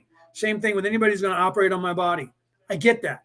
So I'm not trying to say we should do away with those pieces of paper, because it does keep people from just saying that they are good at something and they're not. And then they just show up and start making money at it and they start killing people because they're not doing. So I get that. So I'm not trying to say that. So don't get me wrong. All the naysayers out there are going to go, he's saying that we shouldn't have it. I'm not saying that. But we're so paper driven that they use that now in a negative light. The second you say that you know something, like, do you have a doctorate degree in that? Do you have that piece of paper with the stamp on it with somebody's signature? You mean some guy? How far does that go back? That's the chicken and the egg. What happened first? Who was the original person who started writing shit down and saying somebody knew what they were doing? And who the fuck said that he was going to do that? That was the purpose of me pointing out and putting that picture out. That's a picture of this big giant camera. A big giant camera that people are standing on with ladders. And it says above it, the caption says, the building of the very first camera. And below it on the split screen is Jean-Luc Picard from Star Trek The Next Generation with his hand out with this look on his face like, what? And the caption is, well, then who the fuck took that picture then? That was the point of that. So literally they show you a picture of a camera that someone took a picture of. The guys working on the camera, and they said, this is a picture of the building of the very first camera. Well, if that's the case, how do we have a picture of that scene of the very first camera? So his question is very logical. Well, who the fuck took that picture then? Right? So if there's a doctor who has a signature and a stamp on it that says, this guy, I certify, me, so-and-so, I certify this guy as a doctor, that means he had to have been certified by somebody. Let's check the credentials. How far back does it go? Because eventually it's going to go back far enough to where some guy was the first one who said, we need to start certifying these people. And a bunch of people had to have certified that guy. What was going on before that? And who were the doctors before that? Was it pandemonium and all doctors were a bunch of quacks and crazy people? And nobody had any certification? No, there were some that were and some that weren't. Let's be serious about that. Okay. So people started to get to know who the ones who were the quacks and who weren't, but it was unfortunate because that caused a lot of problems. I get that when it comes to surgery. I do. I get that when it comes to like law and things like that. But the truth is, we don't need it for everything. We don't need it for everything, but we do because evil people will then lie about their credentials. So I get that. But there are some things like I have the paper descriptions for all of my titles that I currently have, except two. One you can check and the other one you can't. Okay. For every certificate the title that I claim that I have the piece of paper with the license and all of that identification. So I'm not claiming any of that. So people go, you are not a minister. No, I actually have the fucking license and an ID, and I have a clergy badge that I carry with me 24 hours a day. In case something happens, I can put it on. And I have identification that I carry with me 24 hours a day that shows that is a copy of ID that they know when they read it. It's certified. You can go online and find that out. Okay. For everything except for one, you have to look up, and that's my Jedi title, but that's in in New Zealand's Jedi Council. It's online on record there. And my Merlin title, that you can't look up. The modern day druids might say, well, he's not really a Merlin. Really? who do you have that you guys have considered a Merlin? And I'll talk to him. And we'll have that guy that you have certified that you believe is a Merlin. He'll talk to me, and then he'll, if he's not evil, because if he's evil, he's going to go, nope, that guy's not nothing. If he's truly a Merlin, he's going to look at me and we're going to talk, and he's going to say, yeah, he's a Merlin. Okay. I didn't get a piece of paper with a signature on it because that's not how that was handed down for the first 10,000, actually 100,000 years of the Merlins. There was no piece of paper that you got from anybody that certified you. You either are a Magi or you are not. You either have the training and you are a Merlin or you are not. If you claim to be a Merlin and you are not, it doesn't take long for people to go, he's not anything. I say that same thing about psychics today. You don't have a piece of paper that says I'm a medium. They're going to eventually go after that because they did that with Reiki. Now you have to have that to go to work in the United States as a Reiki master or teacher or practitioner. You have to have that certification. That's why I got it. Because they make you do that. But right now they don't acknowledge magic as a thing yet. Eventually the government's going to get tired. They're already trying to get you, if you're making any kind of money, they're going after all apps, trying to do away with cash, because right now people can hand cash back and forth to each other and the government doesn't get a cut. When everybody starts using all these apps, they're going after the apps and making those apps reported so that they can get a cut of your fucking money. They don't want you trading anything. That's why they want everything to be digital, because then they control it. And then you can't make any money under the table without the government, the sheriff getting his fucking cut. Okay? You won't even be able to sell a fucking T-shirt to a friend of yours without them taking a cut of it. So think about that. All you people out there are like, oh no, it's so much easier when everything's electronic. Know that everything that you have is electronic is being controlled by them. They can turn it off. Look what they've done when people are getting donations and they don't agree with the ideology of that donation because they politically don't like what you're getting that donation for, and they're turning those off, taking the money from you. The Canadian government did that to anybody who was in any way protesting the government. They turned off their bank accounts and seized their money. They do it all the time. All governments do that. Why? Because they can. Okay. So I have the license. Penny says I'm certified in Reiki. I am a master teacher. Certification, have the license. I can pull it out and put it on camera if my camera was working, which it's not. I have to plug in a camera to get that to work, but I have that. However, my Merlin title, I did not get a piece of paper. So there are some druids out there that'll go, I don't believe that you're a Merlin. I don't need you to believe or tell or acknowledge me as a Merlin. I don't need it. Don't care. As a matter of fact, if anyone believes me. So that's just like with me saying I'm unveiled. But literally, if you were, Penny, you were there, Denise, you were there. I never told Jamie Watson Wolf that. That wasn't something I made up. And she was like, oh my God, you're unveiled.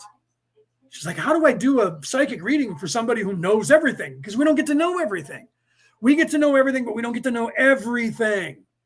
Some things they don't let us know because we're still here in this body. That's why I liked what the Angel Studio is doing with Jesus. They actually showed and are showing. And if you've read the stuff from Jesus, you realize that he had doubts, because even though he was the Son of God and was here to sacrifice himself, he was still in a human body.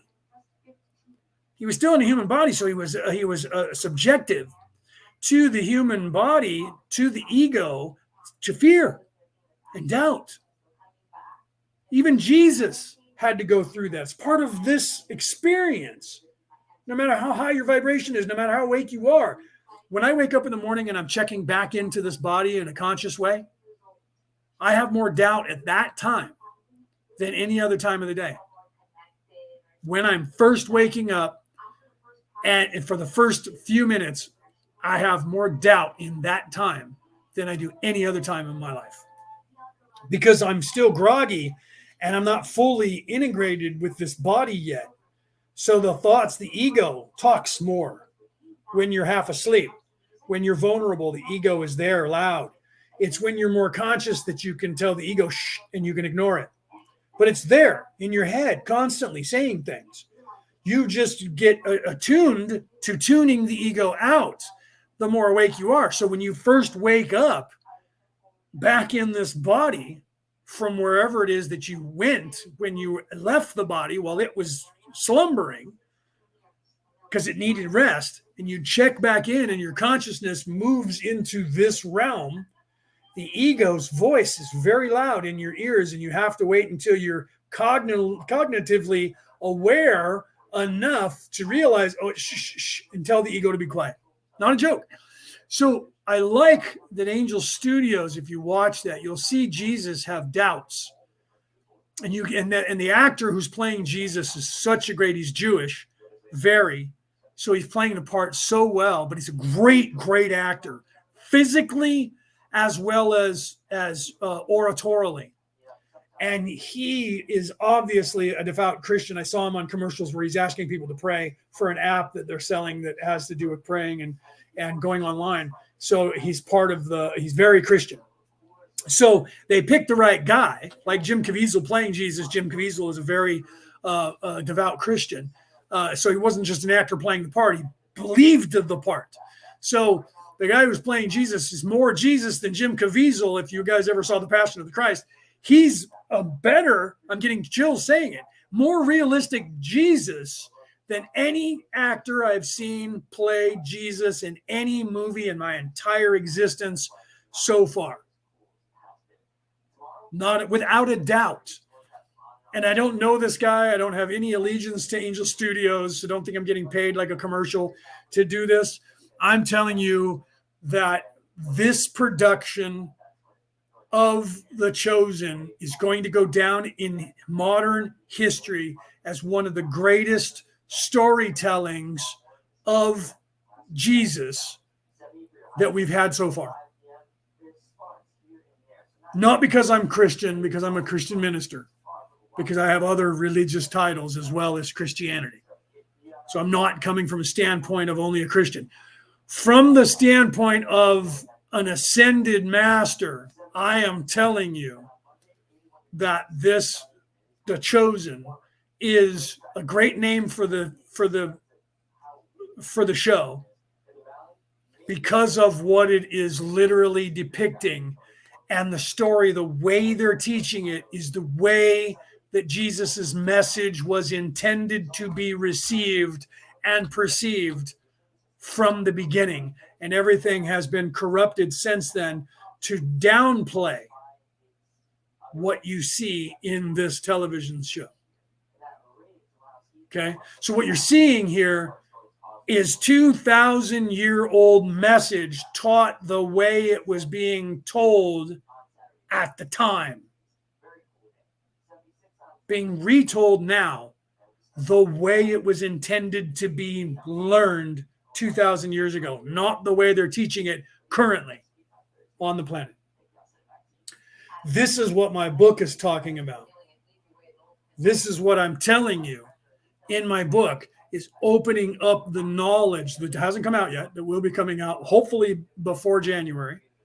Depends on how long it takes them to edit it and then finalize whatever else we have to finalize to get it to the market. Okay.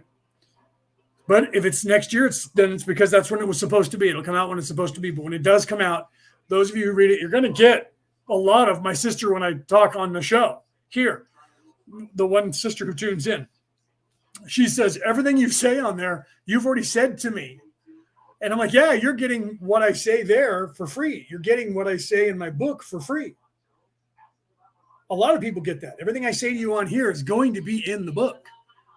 And you're going to read it. And you're going to go, oh, yeah, he said that. I remember him saying that. All right. There's going to be stuff in there that I don't cover here on this podcast. But you're going to go, I can see that Leo would say, yeah, this is what he was referring to this. Matter of fact, he never said that, but now I get why he said that before that one day. But the point of that book is to blow the lid off of humanity and their cover-up of true universal enlightenment that is there for all of you in this world. That is there at your disposal for you to find. This is why I say religion recruits you. Spirituality waits for you to find it. Religion recruits you because they want you in a box. They want you in a seat. They want your money. They want power and control over you. Most of the people in those religions are trying to help you ascend. The corporation of the religion itself doesn't care what you do as long as they continue to make money off of you. But 84% or 86% of the people that are in every religion is trying to help you to ascend. They are being stifled by the curriculum of the church itself and the message that they can get to you. But if you get to them one-on-one, they'll give you that. They'll give it to you. They're trying to tell you the message. They're all good people. So the churches are not corrupted 100% to where they're lying to you. Governments are, but even the governments aren't corrupted 100% because it's not 100% of all people in the government. It's probably a higher percent. The percent that most people perceive when you ask, how many people do you think, what's the percent of evil to good ratio on the earth? What they base that thought on, they don't realize it, but what they base that thought on is the news and the governmental systems that the news talks about. They don't base it on the actual people, right? Because if you listen to the news on every channel in the United States, they're going to tell you there's a race war going on and that everyone that is white hates all other races and are trying to kill them. When you actually walk around the streets and don't listen to the news and look around to see how people are interacting with each other, you find out that everything that is being told to you on every channel in the United States that is broadcast as a news channel or a program on television, 100% of what they're saying to you, 90%, let's give them 10%, 90% of what they're saying to you is an outright fucking lie. 90% of it. 10%, because you have to tell a little truth with many lies. 10% is true to get you to buy their lies. Because they'll tell you that everybody hates each other, and when you walk around to town, you see that there's that one guy that everybody knows who's racist. Maybe a couple of his friends.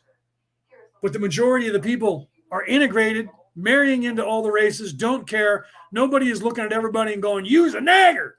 It's that one guy that does that. Hate them naggers. So one guy.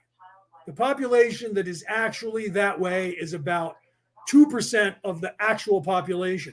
But when you get into the governmental system, you're going to find that it's not race, it's class. And you're going to find that 90% of them are exactly the way they're telling you that 90% of the world is. And 10% of the world is just like them, but 90% of them are in fact what they claim everyone else is. Okay? That's the truth of it. That's the actual dynamic that you guys have to actually learn. If you learn this, think I'm lying about it and test it. This is what I tell people. Wherever you are, I'm sure they're painting that there's a race war going on and that whatever they're teaching here is critical race theory they're teaching around the world.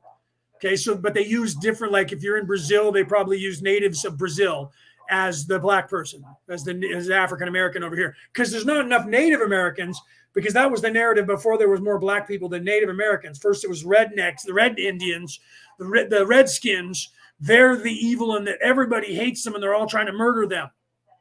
Christmas time is coming in the United States. I don't know what they do around the rest of the world, but in the United States, all of a sudden you hear that all the white people are hating Jews during Christmas time. Because Christmas is Christ's Mass, and therefore all Christians hate the Jews and claim that the Jewish people all and hold them for ransom for killing Jesus. When 90% of all Christians don't think that way at all. They in fact know that Jesus was in fact a Jewish person. And they know that it was in fact only the Pharisees of the Jewish sects and not all of the Pharisees of the entire Jewish sects. It was 18 individual men who were in the Pharisee group.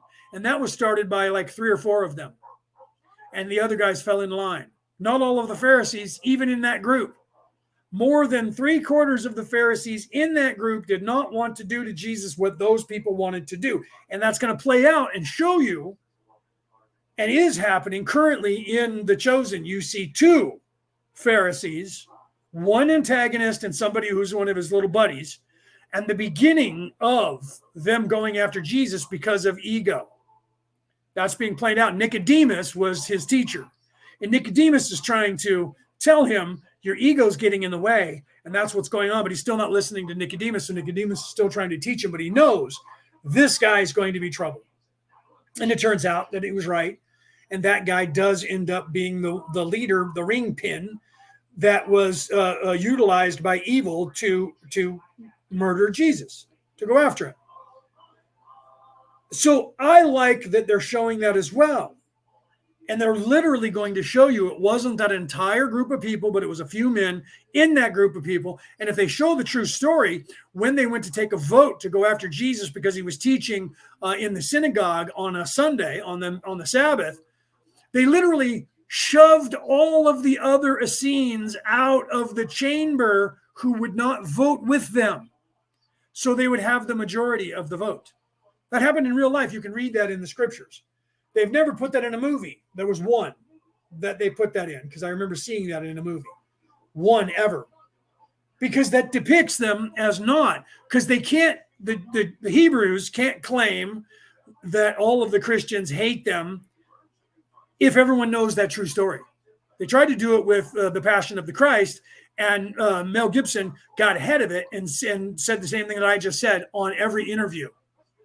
It wasn't the entire group. It was like 18 men in that group that went against the rest of the group that did that. And that all of a sudden, when the movie first came out, it was this big hoopla, and that there was this all the Jews were going to get killed by the Christians again, and they were going to start getting all this was going to happen, and it was all because of Mel Gibson and his movie that's depicting the true story of how Jesus actually went and everything happened to him. We can't have that story being told and shown to the world. And then he came out and said, no, that's not true. We're not blaming all of the Jews. We're blaming those particular men who did it. And he showed that somewhat, but not as much as he could have in that movie. Okay. So literally, as we're going into the holidays, mark my words, all of a sudden you're going to start hearing the cry that Christians are going after Jews. Not every holiday season, that's the way it is.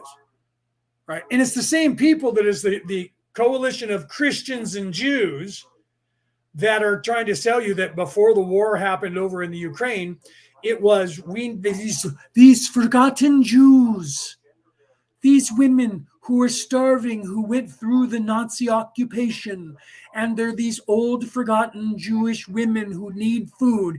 Please shelter my people. What was it that the quote from the Bible? Shelter my people, help my people, help ye my people, whatever the exact quote is. They use from the Bible, and they're saying give money, and they're never looking. And I said this last week. They're never looking because there's old Christian women that need help. Nope, never. And it's never old men either that are either Jews or Christians that need. It's only these old Jewish women only. It's the coalition of Christians and Jews, and they're asking all Christians to give money, but they're never helping anyone besides old Jewish women with their money. And they were Russian.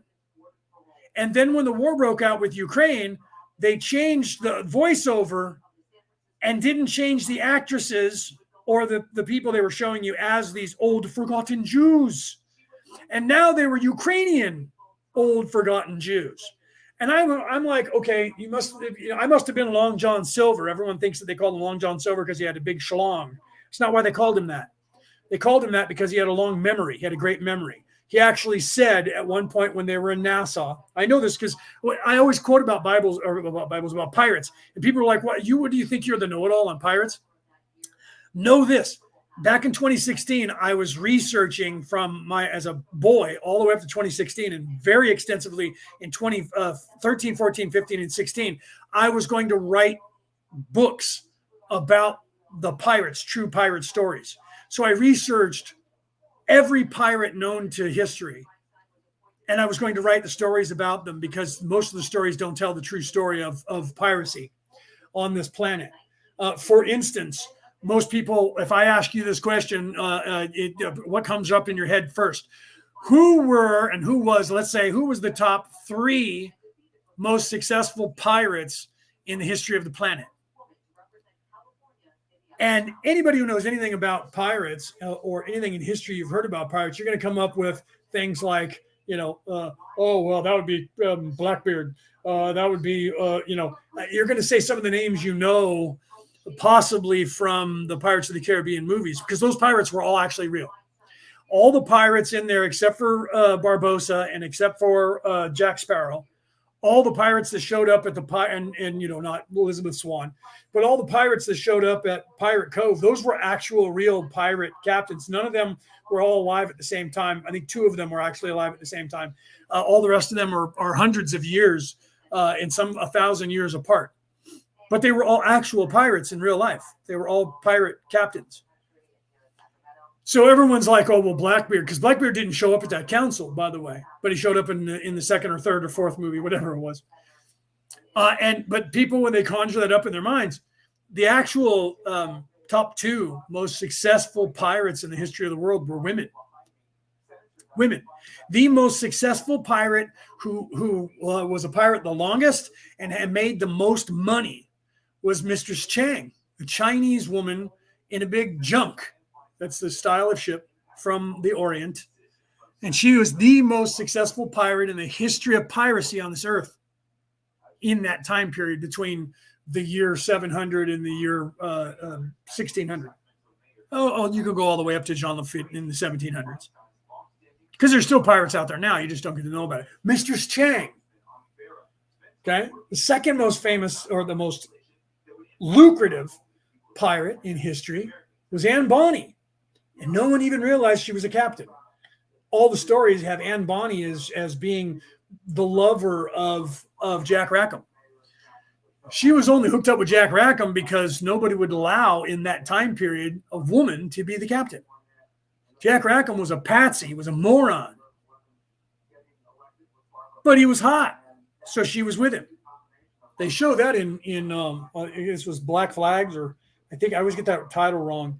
That TV series that was all about the pirates, which tells more of the true story of what happened with the pirates than anyone knows on Nassau to this day.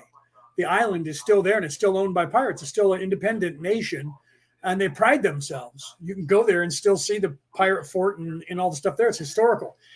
They're still just like Sweden. They're still a country that is completely has no ties to any other country. Nassau, the island in the Caribbean. That was the pirate stronghold in the Caribbean. The island Tortuga is still there.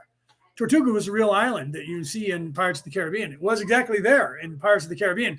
You just don't know where it is because it's underwater right now. It's currently 2.5 feet underwater. It's actually, if you go to the Florida Keys, go to the tip of Florida and head, the Keys go out towards Mexico into the Gulf of Mexico. And you go about 50 to 150 miles, you can look it up, offshore to the east or to the west towards Mexico. From Florida, Tortuga is still there. It's underwater now. The sea has risen so much that it sank into the ocean. You can go out there like a reef and stand on it, but it's actually there. I've looked it up. So the island of Tortuga was a real place. Black Flags. Thank you, Troy. I did say it right? It is Black Flags. Great television series because it's more of a documentary. That shows Anne Bonny how badass she actually was. I was going to write the story of her because she survived all of that.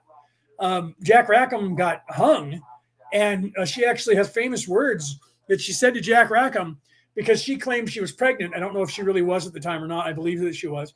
She was Irish, and she was sold into slavery, and she married a man here in the United States and was living in Louisiana, as a matter of fact.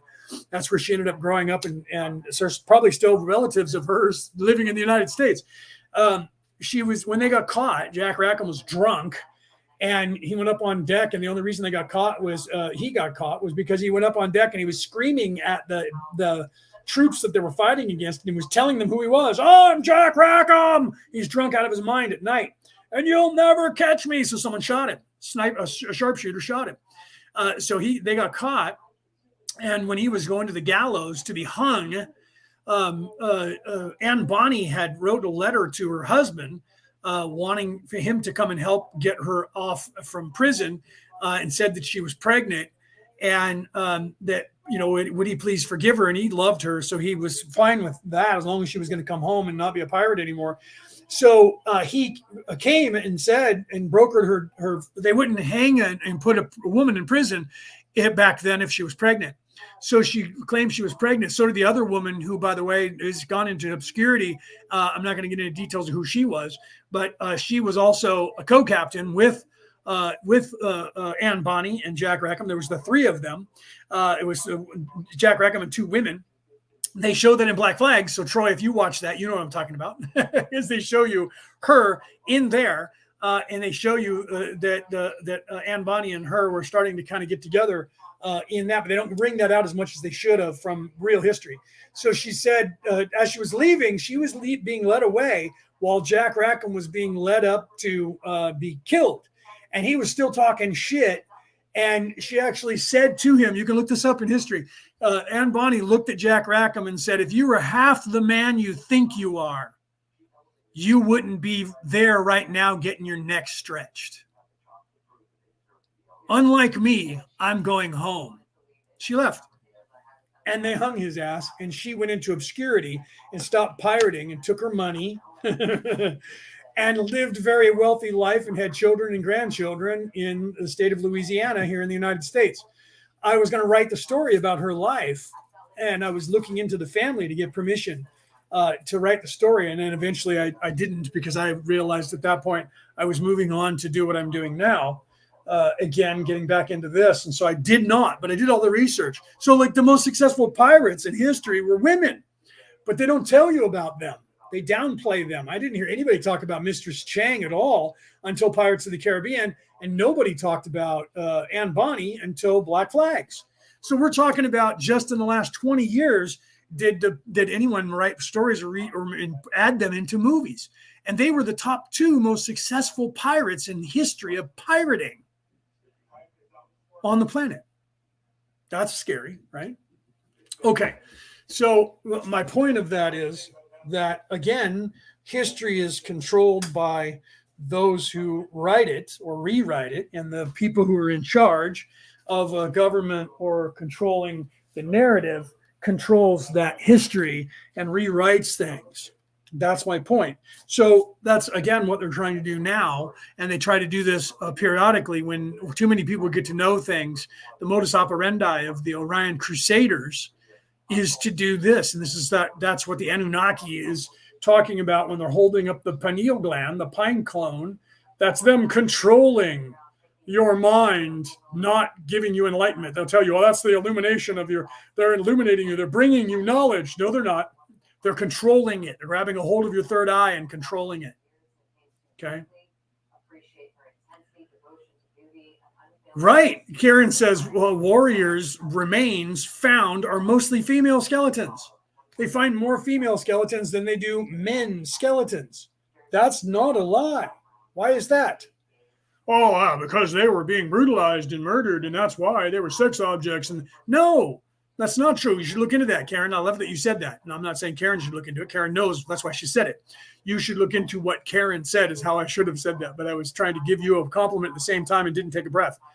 That's why Karen is saying that. The truth is, if you're Celtic, okay, if you truly are, if you're Irish, Scottish, Welsh, anything over there that is Western, Southwestern Celt, including English, Woads, if you know your own history, you know that, and if you're a Viking, so anything from the north, if you know your true history, no matter how much bravado the Vikings are fabled to have had, History Channel's the Vikings they tried to show you in there that women fought alongside men. It wasn't just men warriors. Those were male-dominated societies who only had that stuff going on. All of the Vikings, all of the Celts, all of the people who were training the boys and girls were women, because the men would go off to fight in the clan wars or in the wars, and the women would stay at home to run the fucking household,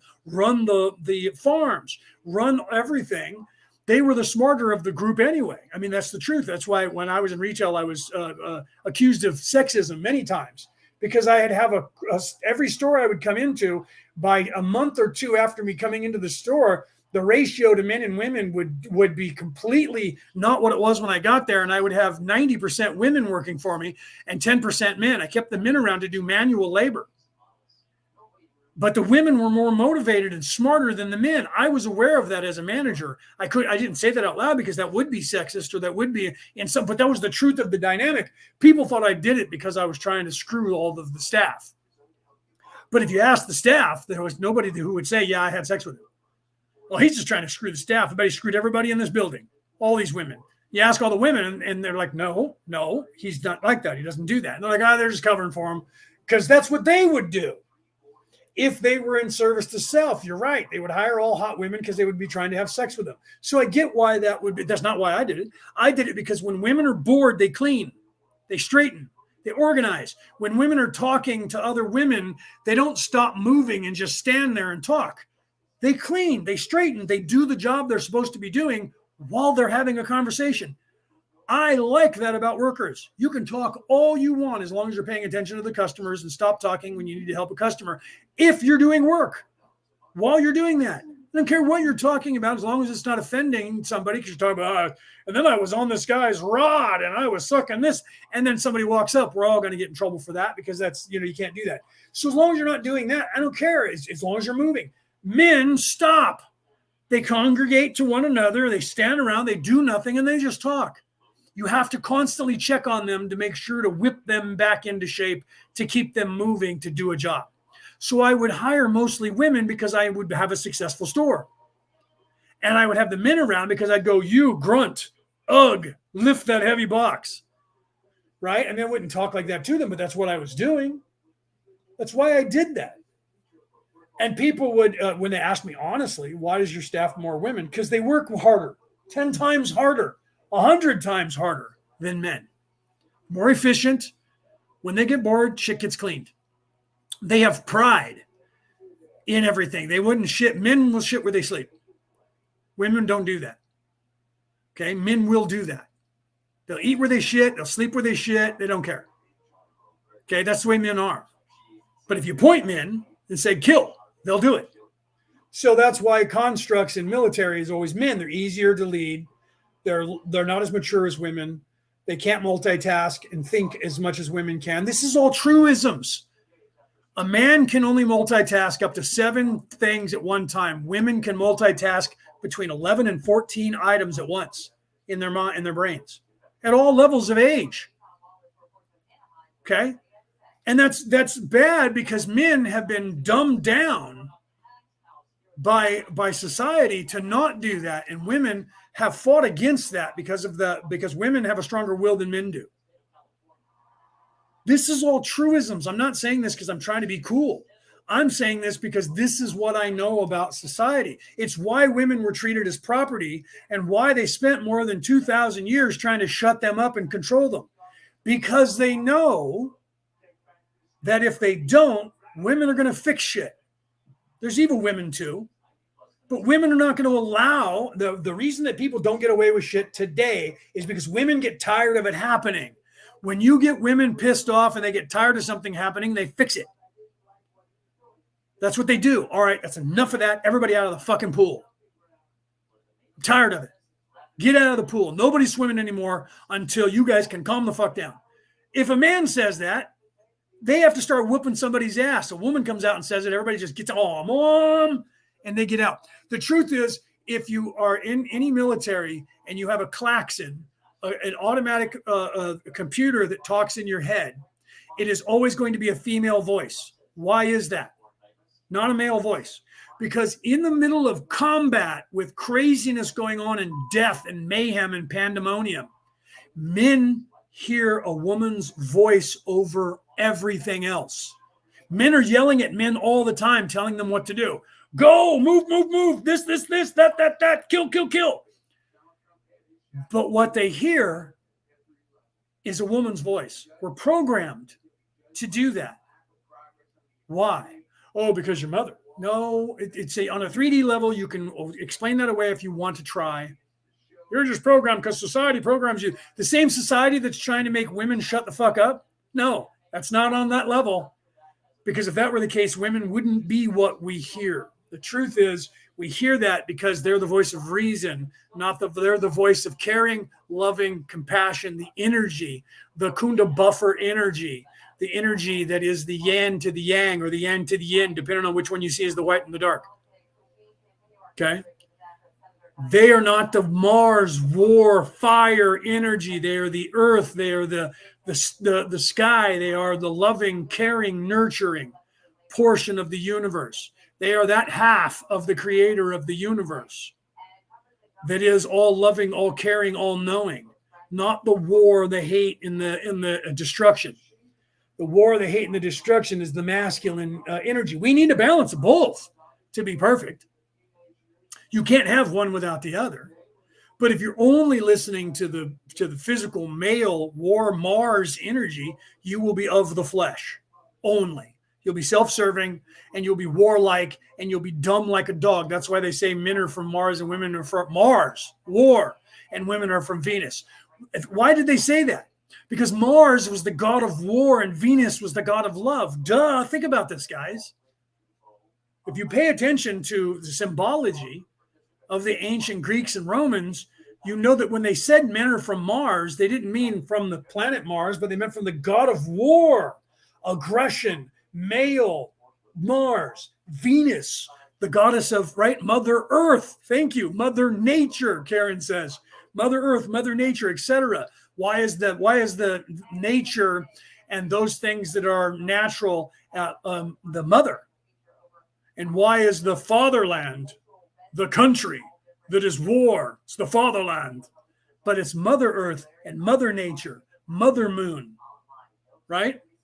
Why is that? Because that's where the love energy is on the spectrum. That is the Venus. That's why the council that is here is the Council of Venus, by the way. That all of that is symbolic. As above, so below. As below, so above. As within, so without. The council that is overseeing this solar system is based around Venus, not Mars. Mars it was a warlike planet. Moldek. You notice Mars, Moldek. You notice that where we're going here? Those were warlike planets. The energies of those planets are playing out in the cosmos the same as they play out in our psyche. This is the stuff that I've been trying to teach people since I was a kid. Not a joke. You can ask my family. They'll tell you this. But I couldn't say these things out loud 30, 40 years ago. People thought I was fucking crazy. I say it now and people think I'm crazy, right? I'm writing about it in my book. I say it now and people think I'm nuts. But some of you out there know this stuff and you're like, no, that's not crazy. 40 years ago, think back to 40 years ago. If I would have talked exactly the way I'm talking to you now, what would you have thought of me 40 years ago?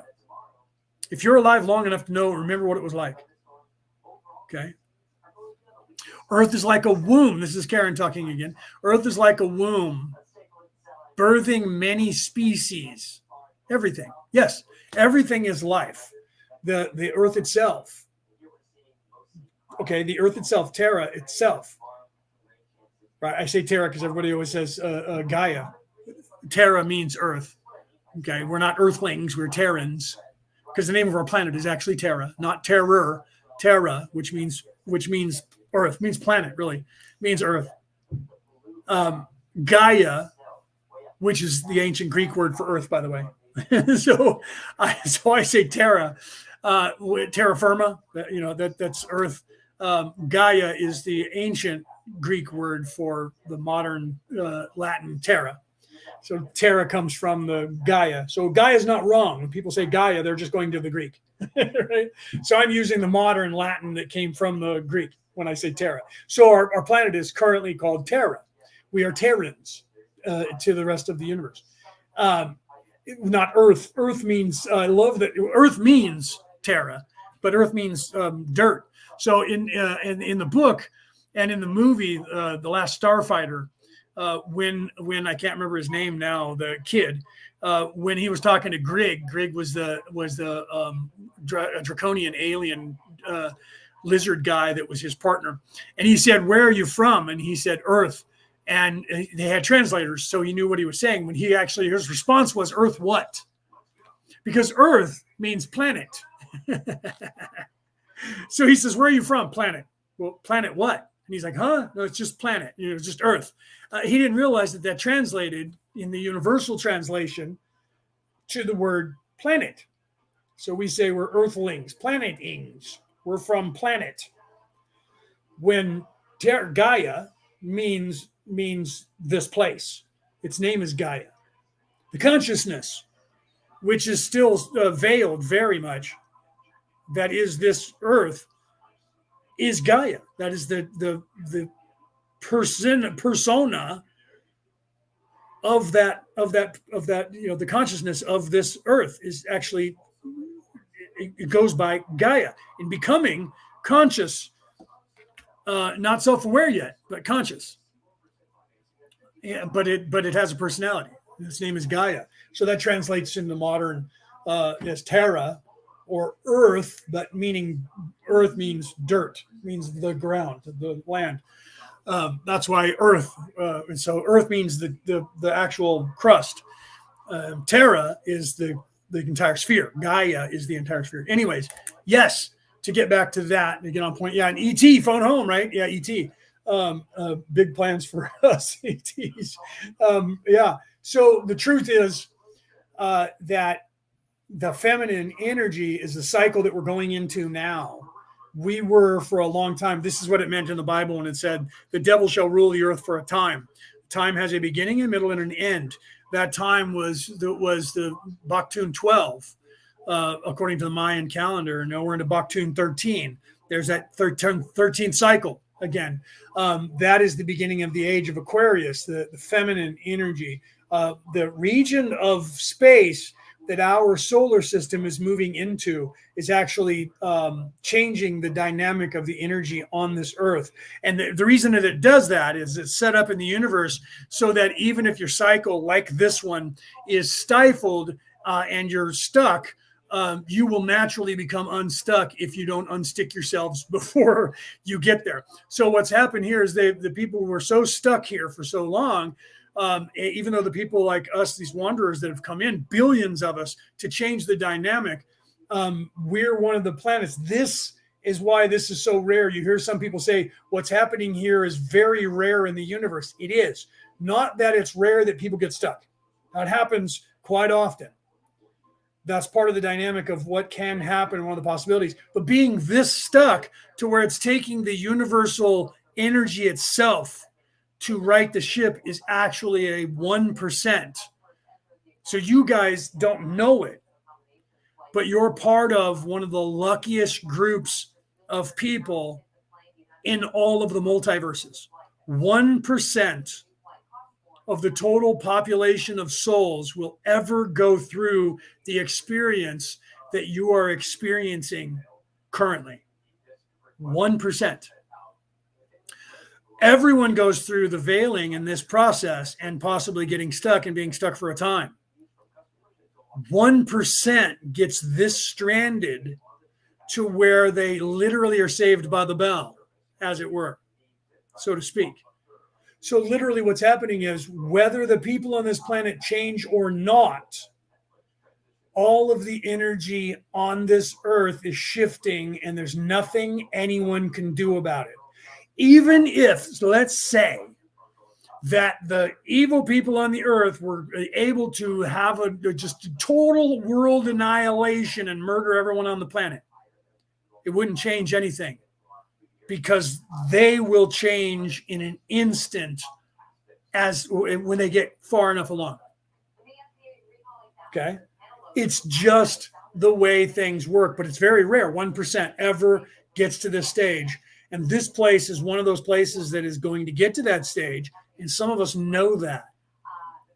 And many people have come here to go through this. That's why the population explosion that went from 2.7 billion to 9 or 7.9 billion, because there's a good billion souls that have come here to experience this, because this is literally 90% of all souls will go from being created all the way up to returning to the one true source of the creator of the universe, with never experiencing this particular experience organically as it's happening. They can watch it on film, they can plug in, but it's not actually happening to them organically. And you know that even when you see something like when we watch a movie, when you tap into the memory, you get the emotion, but you still in the back of your soul, you know, I'm not actually there.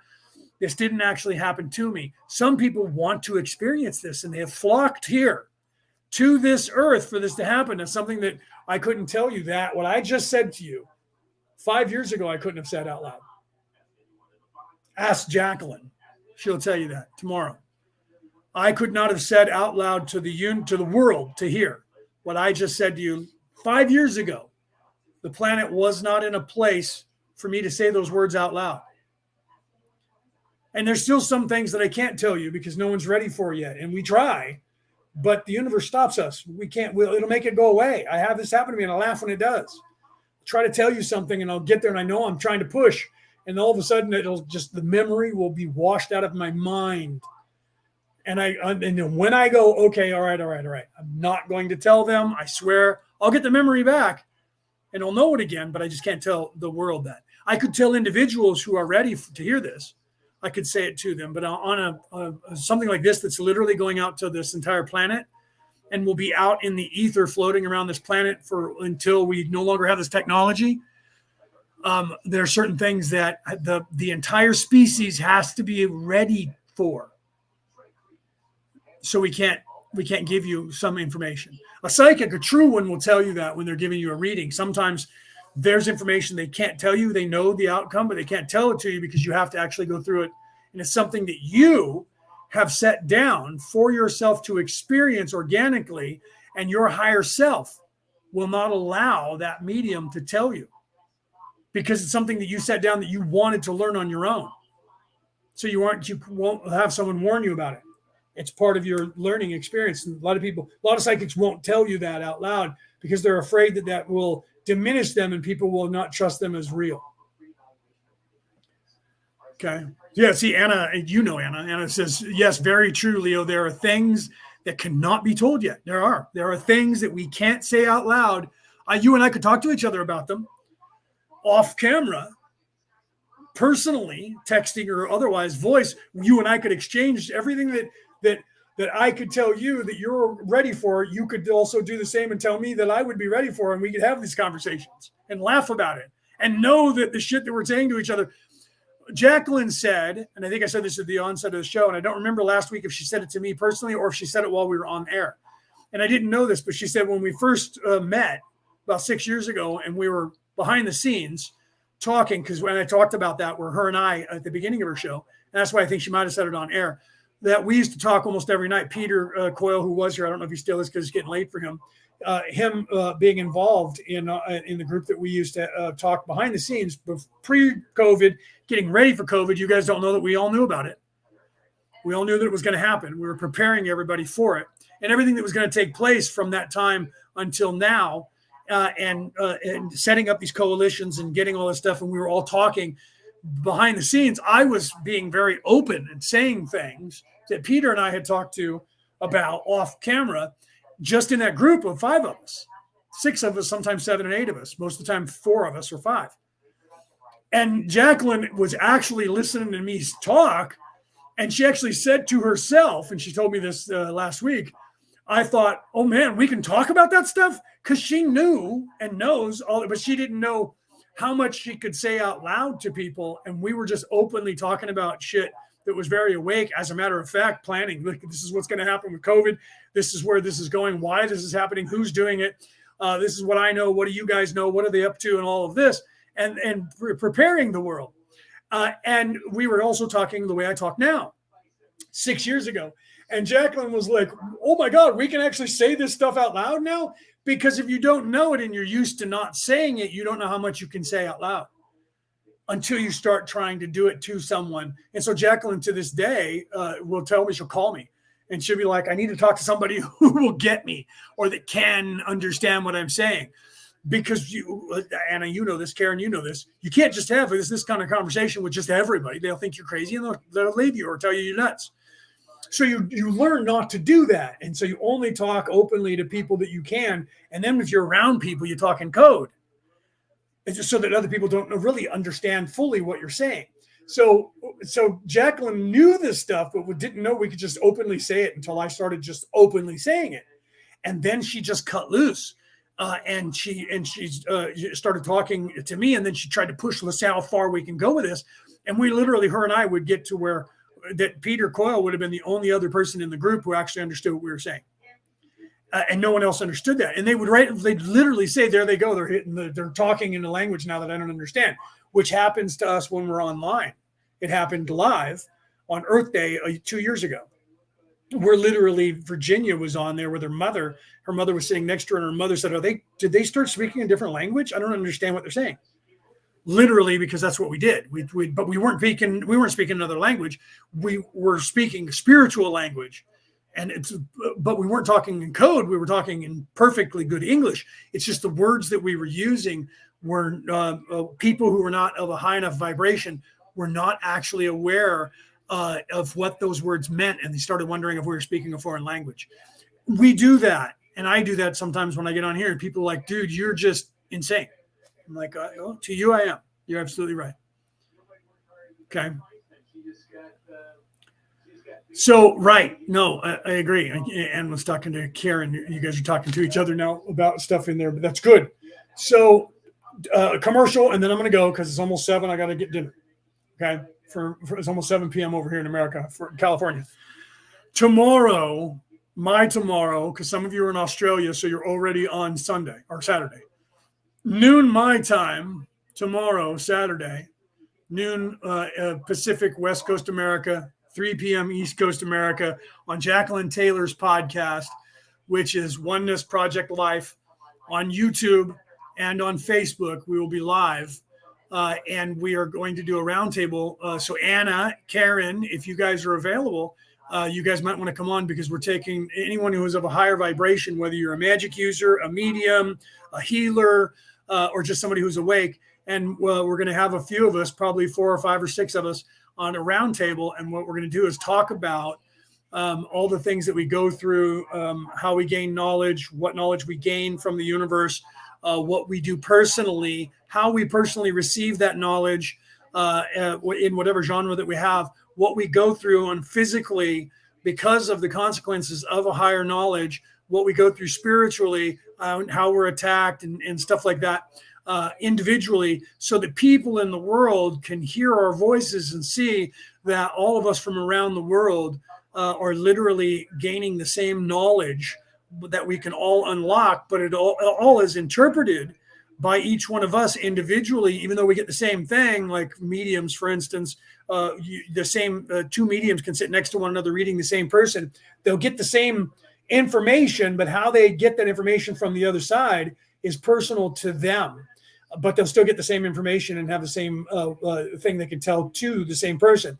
Like, for instance, the Long Island medium, she said one time, she said, every time I get an image, they give me from the other side an image of a woman wearing an apron with a rolling pin. That means that this person liked to cook or was a cook or liked to bake. So that was the image that was brought up in her mind, was of a woman wearing an apron holding onto a rolling pin to tell her that was what the message was they were trying to say. This person liked to cook. So that might be different for another person. They might see her with a frying pan, or they might see her with oven mitts on. So individually, we all have a different image that is brought to us that's personal to us, but it still is telling us the same knowledge. And so we're going to talk about that a little bit tomorrow as well. I don't know how long we're going to be on the air, an hour, maybe 2, just long enough to get in a few questions and have everybody give their take on each scenario. And so we'll probably have 3 or 4 times around the table, and it'll probably be an hour or 2 anyway, and then we'll be done.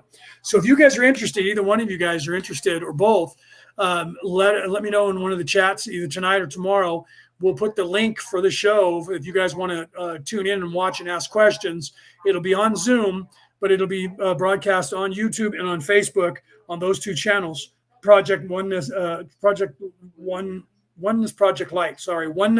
Light. On Facebook and on YouTube, the YouTube channel. You can look up Jacqueline Taylor, or you can look up me, and I'll have a link on my page. We'll put it in the chat for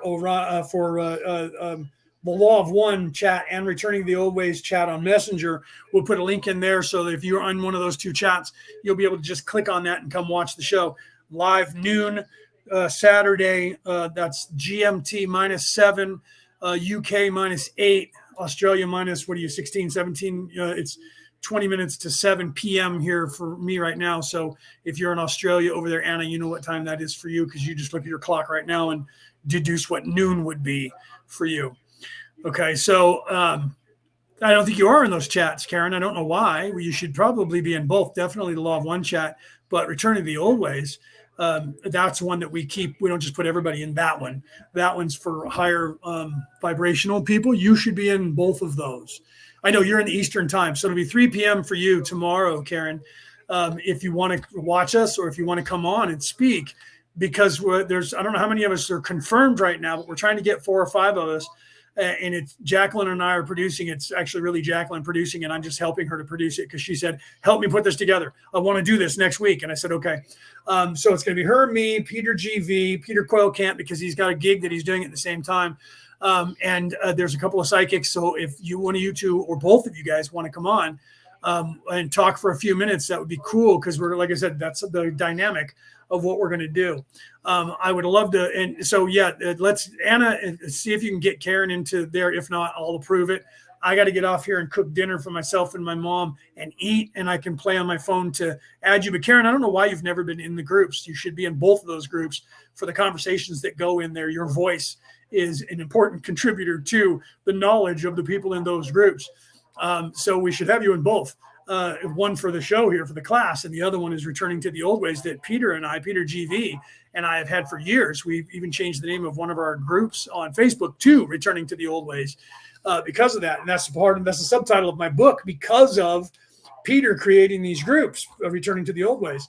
My book that I'm publishing currently, that I'm waiting for the editors to edit, is literally it's called The Reality About Reality, Returning to the Old Ways. Because that's literally the narrative that we're trying to teach the world, is that we need to get away from that time period between when the Anunnaki, the supposed Anunnaki that they call the Anunnaki, from that until now, when they showed up here, those builders of society is in control. We need to get back to the old ways that were going on this earth by all societies prior to that. And that was the ascension narrative of spirituality. All right, guys, I love you guys. For those of you who are going to tune in tomorrow, know that those of you who listen to Orion Rising on a podcast somewhere around the world on an app, I will be putting that episode and the one I did last week on Jacqueline's show up tomorrow after the show on my podcast. So you guys will be able to see that. And I will have that titled Project Oneness Light, or Oneness Project Light. You'll see it. It won't be tagged Orion Rising, but it'll be on my channel. So you'll know that was the interview, one with myself and Jacqueline, and the second one on the round table that we're going to put together. So look forward to that, guys, on the internet, coming close to a podcast near you, or to a place you listen to your podcast, wherever you are on the planet. And like I said, I do track it. I used to call you guys out what countries you were in. Note Germany, you guys have been like blowing me up. Sweden, you guys have been blowing me up. Norway, weirdly, right? You guys weren't listening to me, and bang, you're blowing me up. A lot of you guys in Africa, I didn't think you would be listening, but you are. That's really cool. I love you guys. Some of you guys in Russia, those of you in Russia that actually tuned into my show, I love you guys over there. I don't know why. I know that a lot of my stuff's banned in Russia just because of the governmental system, like Korea and China. So some of the stuff you guys don't get as much freedom radio from around the world, but there's a few of you in Russia that listen to my podcast. I love you guys.